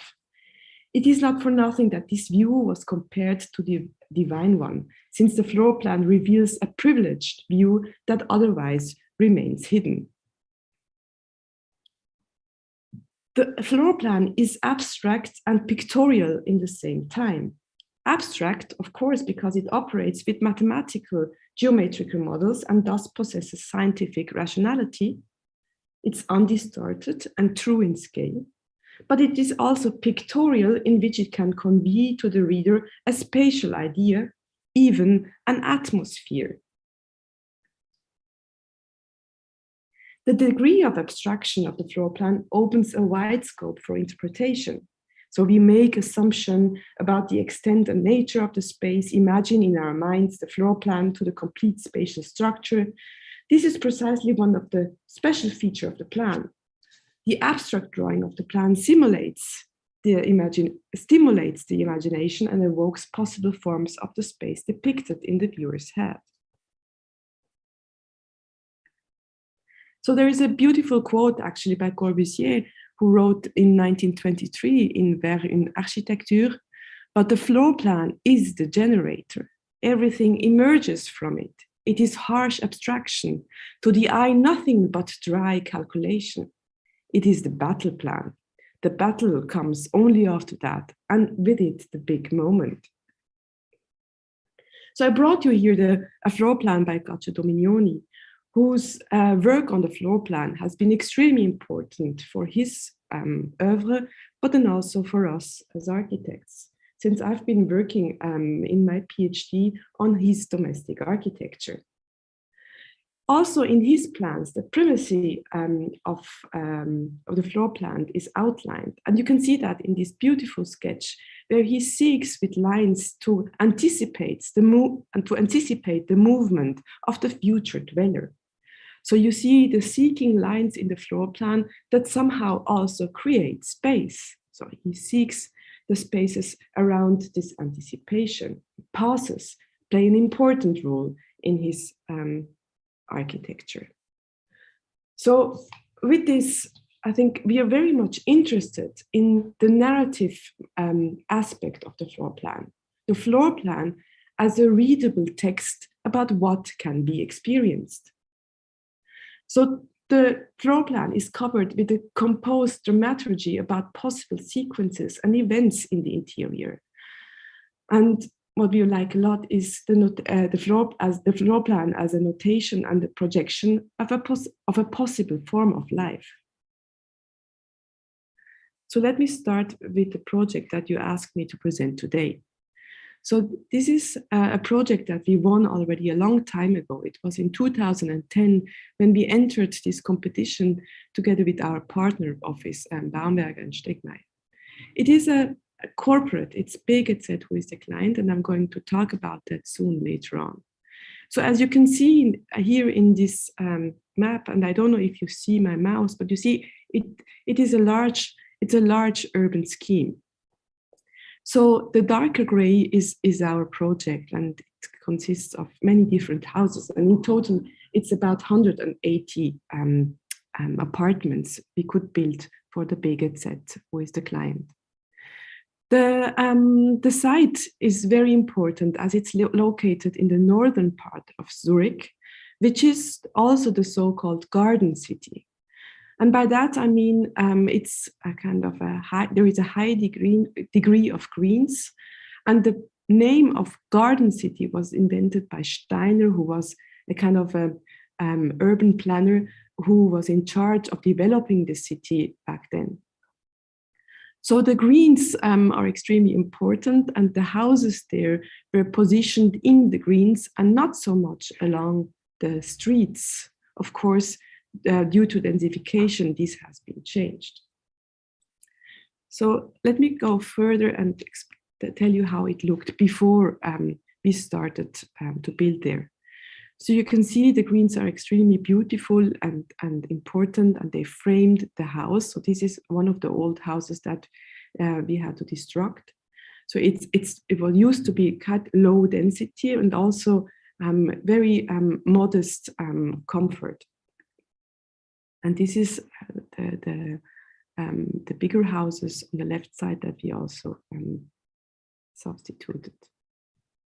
So you can see it again from above, and maybe if I characterize the site, you can see that up in the north there is a park. It's with a water pool. It's an important leisure space for the area. And then there is a kind of an edge, and then our houses start, and then there is this kind of a fine slope going up the hill towards the so-called Zürichberg, which is actually the line between the northern and the inner city, northern part of Zurich and the inner city. So housing cooperatives have a particular history in Zurich, and not going to expand for long on that, but maybe what is important is that they have important principles that, of course, we like a lot. So cooperative is not houses that are provided by the states, but there are private groups, actually groups of ordinary people who come together and buy together a plot of land, and they develop it together. So by doing that, all the dwellers are actually the owners. So there is no developer and no investor included. So what is nice about that you actually build for those people, and these people are interested in a high durability of their project. No? So maintenance, as the maintenance plays a big role, and they like to maintain their objects. They take a lot of care of it. And what is also interesting is that the rents people pay are the so-called Kostenmiete. And Kostenmiete means that you only pay back the investment, of course, and there is no return. Of course, there is a part for maintenance to be paid, but there is no actually return as you normally know it from investors. So this leads actually to a kind of a third way between private or kind of private development and public development. So here I brought an image of Ron, who was the project leader of this project. He's our partner in our office, and on the left side you see one of the clients BGZ. And BGZ is a really large cooperative in Zurich. You can see here some of the objects they have. So here you can see again the 3 stages, and I'm not going to explain you the 3 stages. So what you see in the center here between, let's say, what our project frames actually, kind of rectangular bars in the center, and they also belong to BGZ, and they have been built previous to our project. So when we started the project, we saw that there is a kind of, a rhythm of buildings, and we are going to frame it, and we wanted to frame it in a more loose way. That has also to do with the maybe more difficult topography and also forms of the parcel we found there. You can see it again. So in the middle that was existing, and then you see the fine slope going up the hill, and you see how our kind of project frames the existing and also rather new structure. So the first project I'm going to talk about are the small scale buildings up to the hill. You can see it right now. So here there is already the DNA of the project being developed, because even though the exterior of the buildings, they change according to the urban site, the interior, it has the same DNA. So what we were extremely interested in is that to find a way to kind of have comfortable and nice houses in this rather high density that now enters the city because of population growth. So what we did, we developed a floor plan that has 3 apartments now per floor, but we emphasized the corners a lot. And the corners help then to kind of see along the existing structures and have perspectives into the garden that allow a certain generosity in view and also in perspective. So you see here, we have always one room in the corner, which has even a corner window. We have these very slow and soft, almost fluid balconies that also kind of create a particular corner. We talked of these balconies of ears that would kind of sound out into the garden, and they would allow also this perspective a bit even more around the corner to see even more. And what is also important is that this even the small apartments that are here in the center, that are kind of framed by 2 larger apartments, that they would not feel a kind of packed in between and would feel minor in quality than the larger ones. So you can see you enter the apartments, there is an entrance hall, and then there is a kind of a squeezing of space and an opening of space and a squeezing again. And these impulses lead to the floor plan, and they help you to have different also viewpoints to the garden and to the outside. So it's kind of we talked about kind of a flaneur, walking to your own apartments and enjoying these different views. So this is the building from outside. So you can see this kind of fluidity of form that we were looking for. We're also looking at Alvar Aalto here, and this kind of architecture that is very soft and somehow embeds itself into the garden. So this is a picture right after the construction was finished, and now it's really kind of packed in greens. And you can also see how these corner windows become a leading element in the interior. So they kind of attract the view and kind of invite you to follow and walk along the walls and kind of find new perspectives.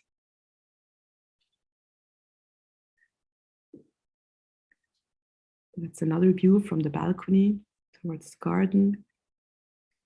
So I'm going now to talk about the next stage, and this is the stage you actually were interested in. So that stage number 4, it was built in 2012 to 2015. And as you can see, the floor plan has a similar DNA as the previous project, but it's less fluid, it's more solid. It's kind of a solidification process, because in the urban scheme, as you can see it here, it formulates an edge between this plot here that is quite urbanistically quite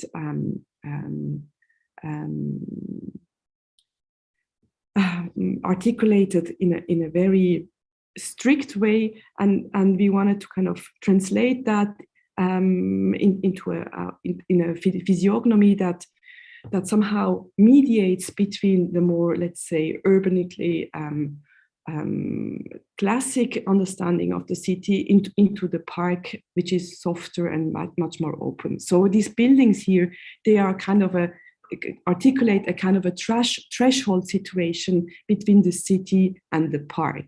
So for us, what was extremely important were also these distances between the buildings and the views they would frame into the park. So we didn't want to close these views. And the reason why those buildings become always larger is that the plot is, of course, smaller, and then it grows towards the eastern side of the site. So again, I show you this plan, and as you can see again, the corners are quite important. So you see those three corners that articulate, let's say, and anchor the floor plan or the figure itself into the urbanistic pattern of the city. And again, you can see here there is two larger apartments on the sides. So they have 3 bedrooms each. 3 bedrooms here, sorry, and 2 bedrooms here.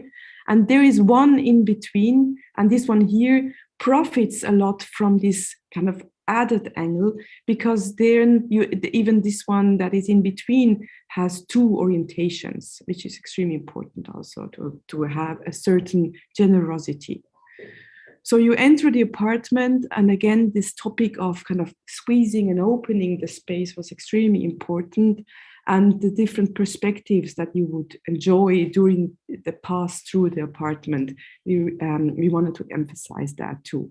So you enter here, and then the space is squeezed, and it opens again in a kitchen niche where you have a corner window with a view towards the outside, and then you have this a living room, and again a small door that leads into an extra room that can be a kind of a library or a third room.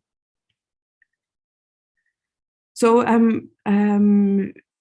as many architects in Switzerland can do, we build it also ourselves. So this is the construction plan in the 1 to 50, and you can see it is a kind of a very conventional solution. It is a brick wall with outside insulation, and then the ceramic tiles that you will see later on are actually on the mortar. And you can see here, this is a smaller floor plan. It has the same DNA. It's a squeezing and opening of space, and the loggia is extremely important, as it's somehow kind of the end point of the pass through the apartment. That's now the view from outside. You can feel that on the left side, there is the entrance to the park, and on the right side, there is this more urban scheme with the building that I mentioned. And you see these crystalline forms that stand there as urban figures in the garden city. And what we liked a lot is that they would reflect, the ceramic tiles would reflect the light from the sky and from the trees, and they sometimes feel very light, and sometimes they feel very massive and heavy. So that's a nice ambivalent character they have. That's the view from the street, where you can also see that these corners, these additional corners, anchor the building in the streets. So it's not just smooth. This is a very important view where you have this living room that is surrounded by the greens of the trees. There are old, nice trees that we kept, and this kind of creates a beautiful atmosphere to the inside. And you know, these particular windows, this Zapfenwände, you can open each wing without having a frame inside. So it almost becomes a balcony or a loggia itself. This is the entrance with the closet built in, so they kind of follow the lines of the movement. And in order to bring light also in the entrance hall, there is a small window above the door to the private rooms. Here also you see this fluid geometry of of the floor plan that is translated then in this space, and these different views you can enjoy. The kitchen niche.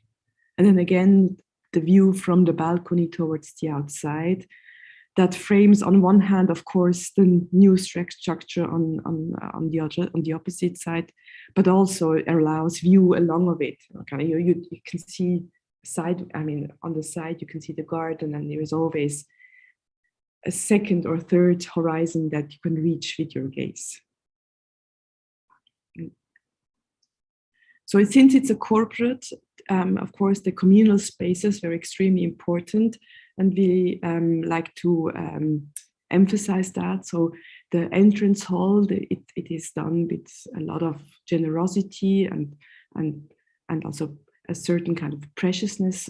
We wanted to mediate that. So there is a natural stone there, which is not an expensive one, but if you look at it, it has this beautiful old animals, kind of this how do you say, I mean, this kind of ammonite and so on there. So they form a beautiful pattern. And then we like this darkness of this interior hall, because it has a lot of light already, and then you enter in, and then you somehow lose yourself. And then when you arrive in your apartment, there is this beautiful view on a different level. So this is maybe one of the last floor plans. It's still in the same DNA. I'm not going to explain on that. You can see that the staircases become larger because more people will pass through there. Also some images on these staircases that reveals a certain preciousness. Again here, so they also look very different and have different identities in order to differentiate the houses even more. Just going through that. And of course, because it's such a large estate, there is also communal spaces. This is now a kind of a kindergarten space where kids could gather. The facade and a small last image of the construction of the facade with the different colors of the tiles. So you like this, this kind of dark red that if you look closely becomes almost orangey. Yes, thank you so much.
Okay. So they're all having lunch afterwards, apparently. Or so Yes. they say. But before, I think Thomas is going to start with a biographical note. Yeah. Oh, now I'm totally unprepared. I'm just there was. I mean, there are so many overlaps. There, you know, there's you know, Maria, my partner Ollie, teaching together. There's us meeting at competitions. There's kind of partners of Elli's, Maria, and starting at the same office. It's a biography. This is not so interesting. But what is the interesting thing is that our generation, we started roughly at the same time, and it coincided in Zurich with the expansion, if not the explosion, of housing as a production. I mean, it's been going on since we all practice. It's been this housing boom. At the same time, artistically, we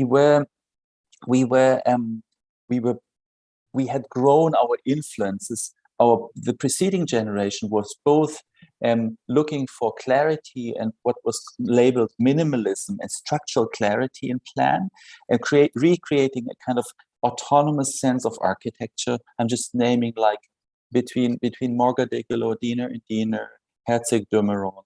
These was the preceding generation, and we started from there. And when we all entered that possibility of doing housing, we found that these means that we were offered by our, say, teachers were not sufficient.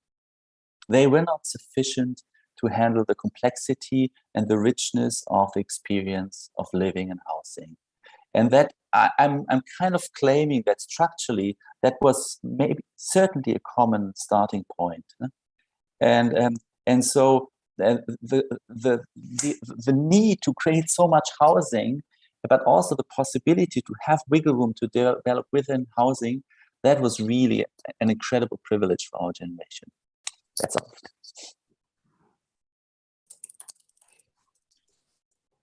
And maybe, I don't know, I can maybe build onto that a little bit, in the sense that I think it maybe also coincided, at least from my own experience, that emerged around the same time, I think, of revisiting architecture purely from a kind of experiential, or not purely, but let's say predominantly from a spatial experiential point of view, and trying to find the tools and mechanisms to understand that. You know, I think some previous generations, when we look at it, you know, housing was treated more as systems, ways of kind of understanding, you know, how we can kind of get certain systems within a larger aggregate form, but maybe not so much based on a kind of humanistic idea of experiencing that space and that kind of sequence of spaces. And so I think that some of what started happening around that time, and I think it also goes beyond housing, is really trying to find ways of really understanding it from the inhabitant, from the person that actually, you know, would be, you know, inhabiting these plans. Yeah, I think that's an interesting conversation. I think maybe, I mean, I think in our case, or also maybe, you know, as we also, I mean, we almost all, Jeannette, studied at ETH, no? I think that, you know, I think at least when I studied, you know, there were maybe two ways to deal with housing, no? And there was maybe the position, let's say, by Roger Diener, and the other position was more, let's say, by kind of Fickert Knapkewitz, you know, to have those two in the space. You know, Roger Diener was about kind of a Sachlichkeit, about the kind of, you know, finding a high rational form. Of course, it was a kind of, in a way, to see the search for type, you know, which is in a way also about generalization and so on, but also, so that was something for itself. And on the other hand, there was Fickert Knapkewitz, who were, I mean, at my time, at least, they were quite important. Also, Axel Fickert was my professor for a semester, and he stood for this kind of figurative experimentation also in the floor plan, kind of the specificness of solutions that would surprise you and so on. So that was as an antagonism was there already when we studied. So, and of course there are many in between it, and our question was always, now how do we kind of find something that is, that people could appropriate, many different people and ways of lives could kind of take place inside, and on the other hand, of course, it was always also about the specificness of the solution. That's maybe a tension that we are still in now. Yeah, maybe I think that's a very important point, Elli. I think I'm very grateful, Jeannette, that in your presentation you said that you remarked that Swiss residents expect their apartments to have private outdoor spaces, because it's something that suddenly reminded me about how different the conditions for designing housing are on our distant continents. And so I think it's important to highlight that I think all the apartments that we've been talking about were apartments to rent and not to own.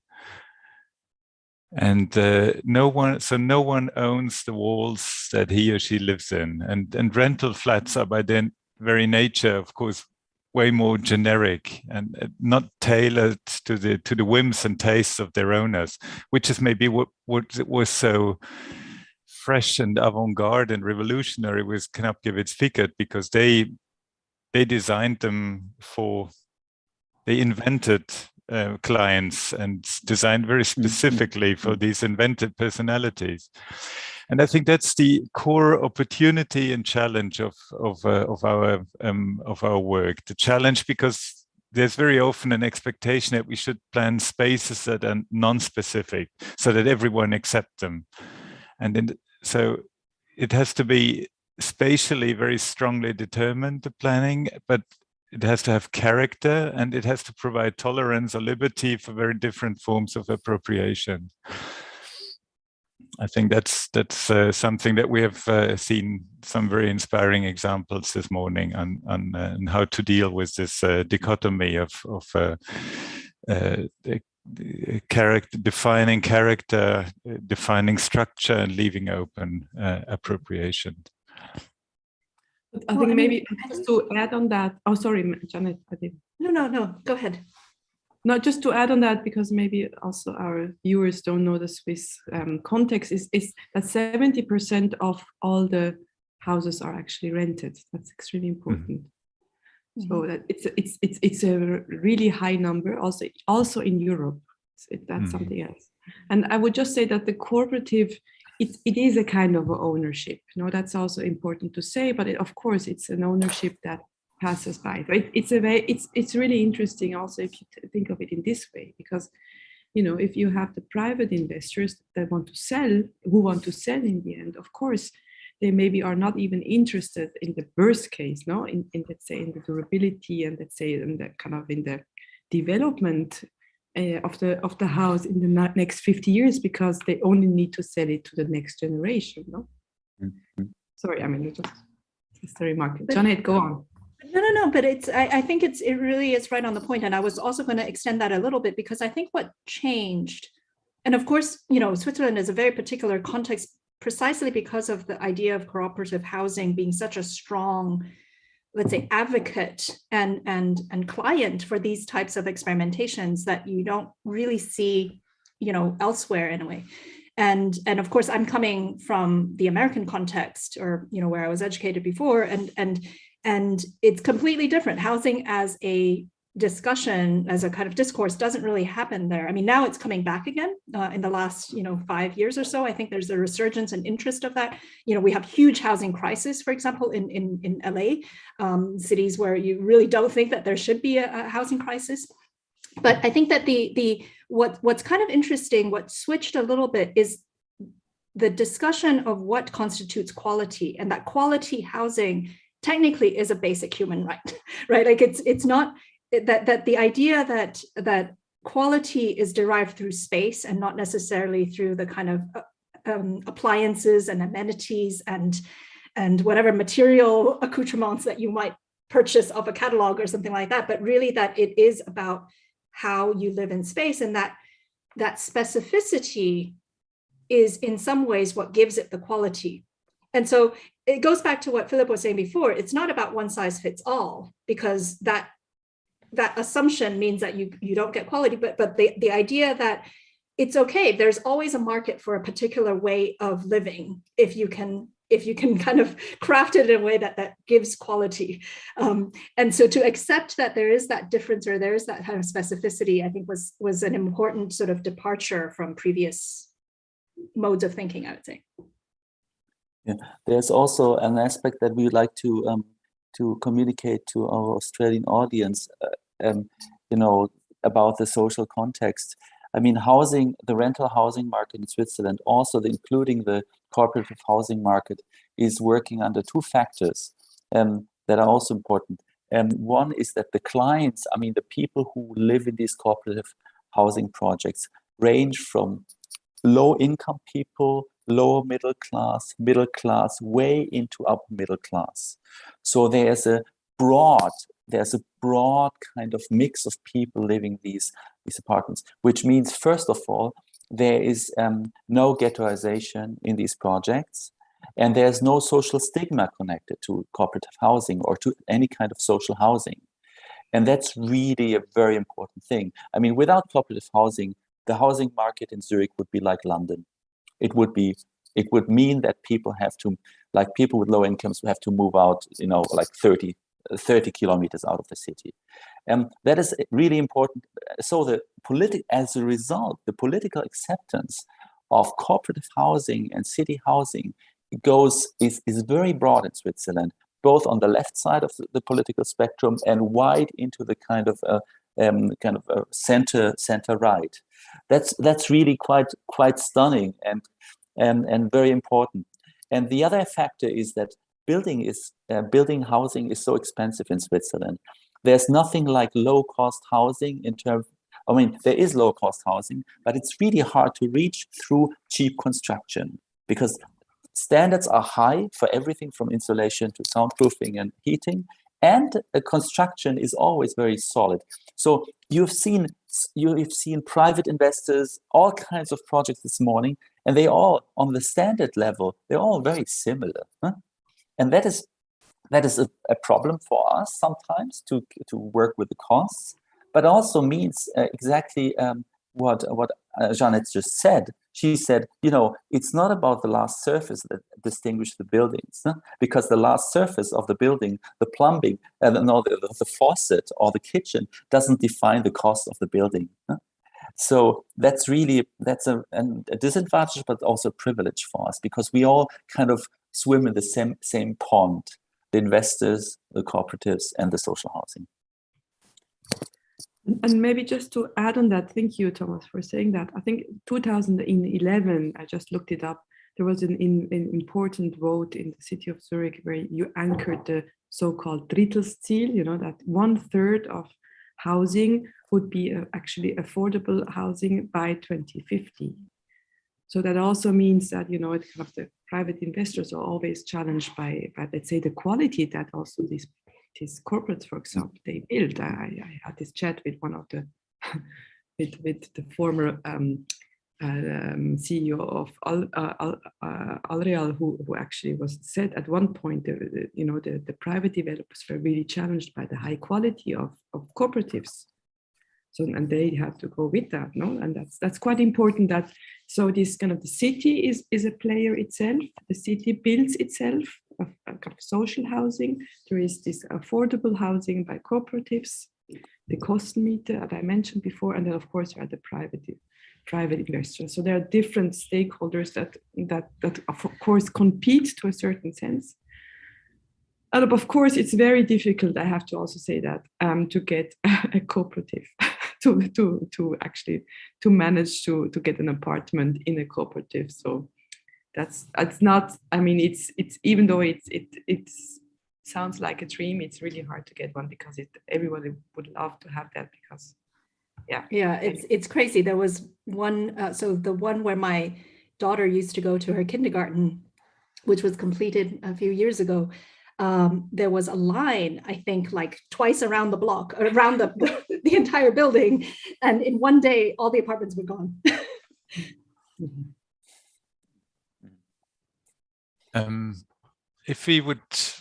If maybe we focus a bit more on come a bit closer to plans. There's one thing that I remarked in the course of this presentation, and it's something, an observation that I often make, that staircases don't keep up with the quality of the flats. The innovation takes place in the flats, and the staircases are, like Maria, with your project as an exception to the rule, but in the staircases you see in the stinginess and in the sobriety of the staircases, you see a potential to be yet to be discovered and exploited, and especially with respect to collective housing and to cooperative housing, there's I think a lot of potential still to be discovered.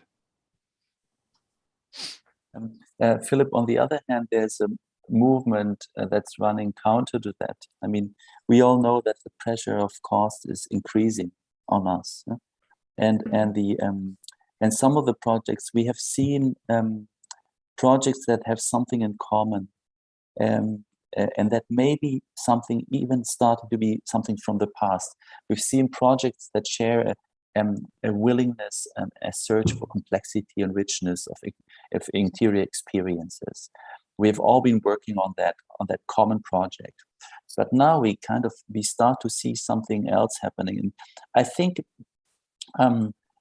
Maria's project is probably the first glimpse of that new world that we all see and that we all already worked on, where as you said, the communality, the experience of within the apartment, the community, the shift to the community becomes more important.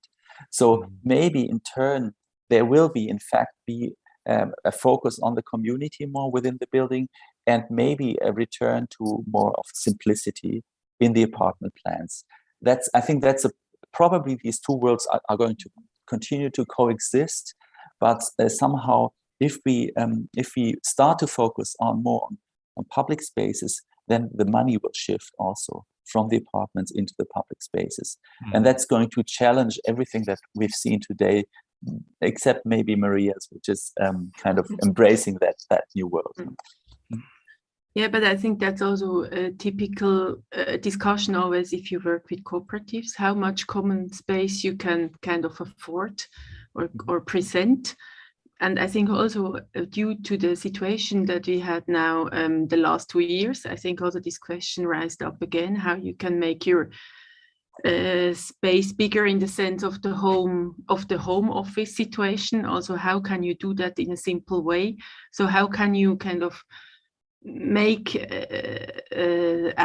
adding spaces without, in a way, construct a new house? So having the possibility to have these spaces in a house, I think it's starting to be more interesting, and it's also something that is coming back. I mean, we already had, I think, these discussions in the 0 years with this kind of Schaltzimmer, the room that you could, that was in a way connected to the staircases. So there was always in a way a room that was connected to the staircases and also to an apartment. It was always a kind of a switch room. And I think that's something that will maybe come back, and maybe also will be, as Philipp said before, this question of what is a staircase, and maybe will also help to think about that, the kind of potential of the staircase as a place to meet, and maybe also, that it is part of the communal surfaces.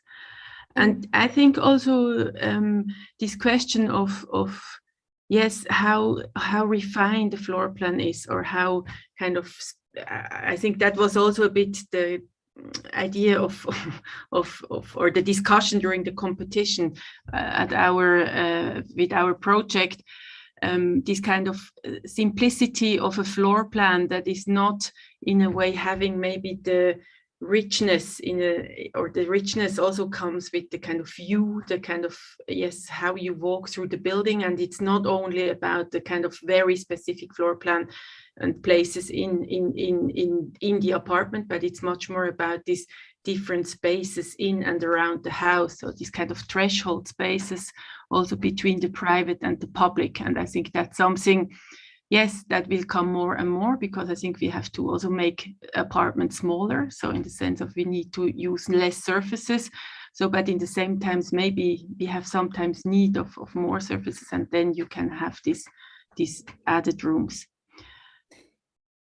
Yeah, I think that it's interesting. It would be interesting to observe whether I think in the cooperatives, the awareness for this theme is already there. And it's interesting to see how speculative clients will be responding to this. I mean, Elli, you built a project, Minmax in Gladbach, that is like a prototype for this, that shows how a highly speculative client is answering to this chance of reducing the surface of the individual apartment and providing, on the other hand, communal kitchens and all kinds of collective spaces. I felt that sorry, Elli, please. No, I thought it's an invitation to talk about that. But I mean, you know, I think this the shrinkage, I mean, of square meters, that's an important development, because it, you know, at the moment, I don't know how much it is in Australia, but in Switzerland, it's 46 square meters per person that we have, no? And of course, in the cities, it's less than in the countryside, because, you know, of course, the single family house, it kind of leads to this rise, no? And this is really a problem. And the 46, I mean, particularly because in the land, you know, on the countryside, you even have more. And then it really is the question, how much land use is possible? And Switzerland, I mean, compared to Australia, is really small, and land is limited. And there is not only the question of land use, but there is also the question of, you know, and where do we build? How do we densify? And kind of which kind of places do we leave, you know, open, and because we cannot just seal any square meter in the country now. So that there is this huge discussion going on at the moment, and this return to smaller units. I mean, this of course makes sense, but you also have to be a bit careful, because this private developers also, of course, they've for them it's also a possibility to get more return. No? I mean, because based on, let's say, the rents, it's also so there has been a lot of competition in let's say in 2 or 3 years and recent years that are now very interested in these super small apartments because of that, not because they are so interested in a kind of a different way of life. So I always remain a bit ambivalent, because it's not only socially, it's not always true. Not always right, but yeah, of course, I showed this floor plan. We've done this experiment with that rather small house, that had movable elements that were you can appropriate, no, and so, you know, the kind of the, let's say, I think 40%, a lot of households, particularly in the city of Zurich, are only single households. So this going solo is something that has become more and more important recently, particularly in cities, and there is a huge problem because they use too much space.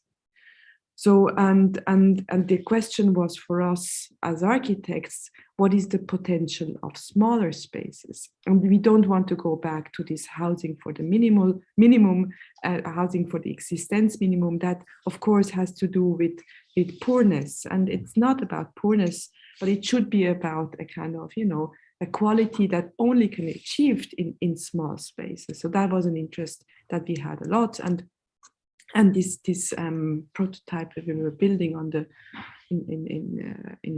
at ETH was actually looking at how small spaces can be appropriated by movable elements. But maybe I'm now going into too much detail. But I mean, I think what's interesting about that, and also what Philipp was saying earlier, and also Maria's project, is the negotiation of this sort of blurry boundary between what's private and what's collective, and also the fact that I think over the years, and also in more recent times, I think there's a questioning also of the degree or the gradient of collectivity, meaning that there's not just your apartment and then there's the big outside, but there's all the kind of levels in between. And I think what's interesting also, I was looking at Maria's plan when she was presenting it, is that you start already first by sharing a balcony with your neighbor, and then that establishes, I mean, whether that there's a kind of a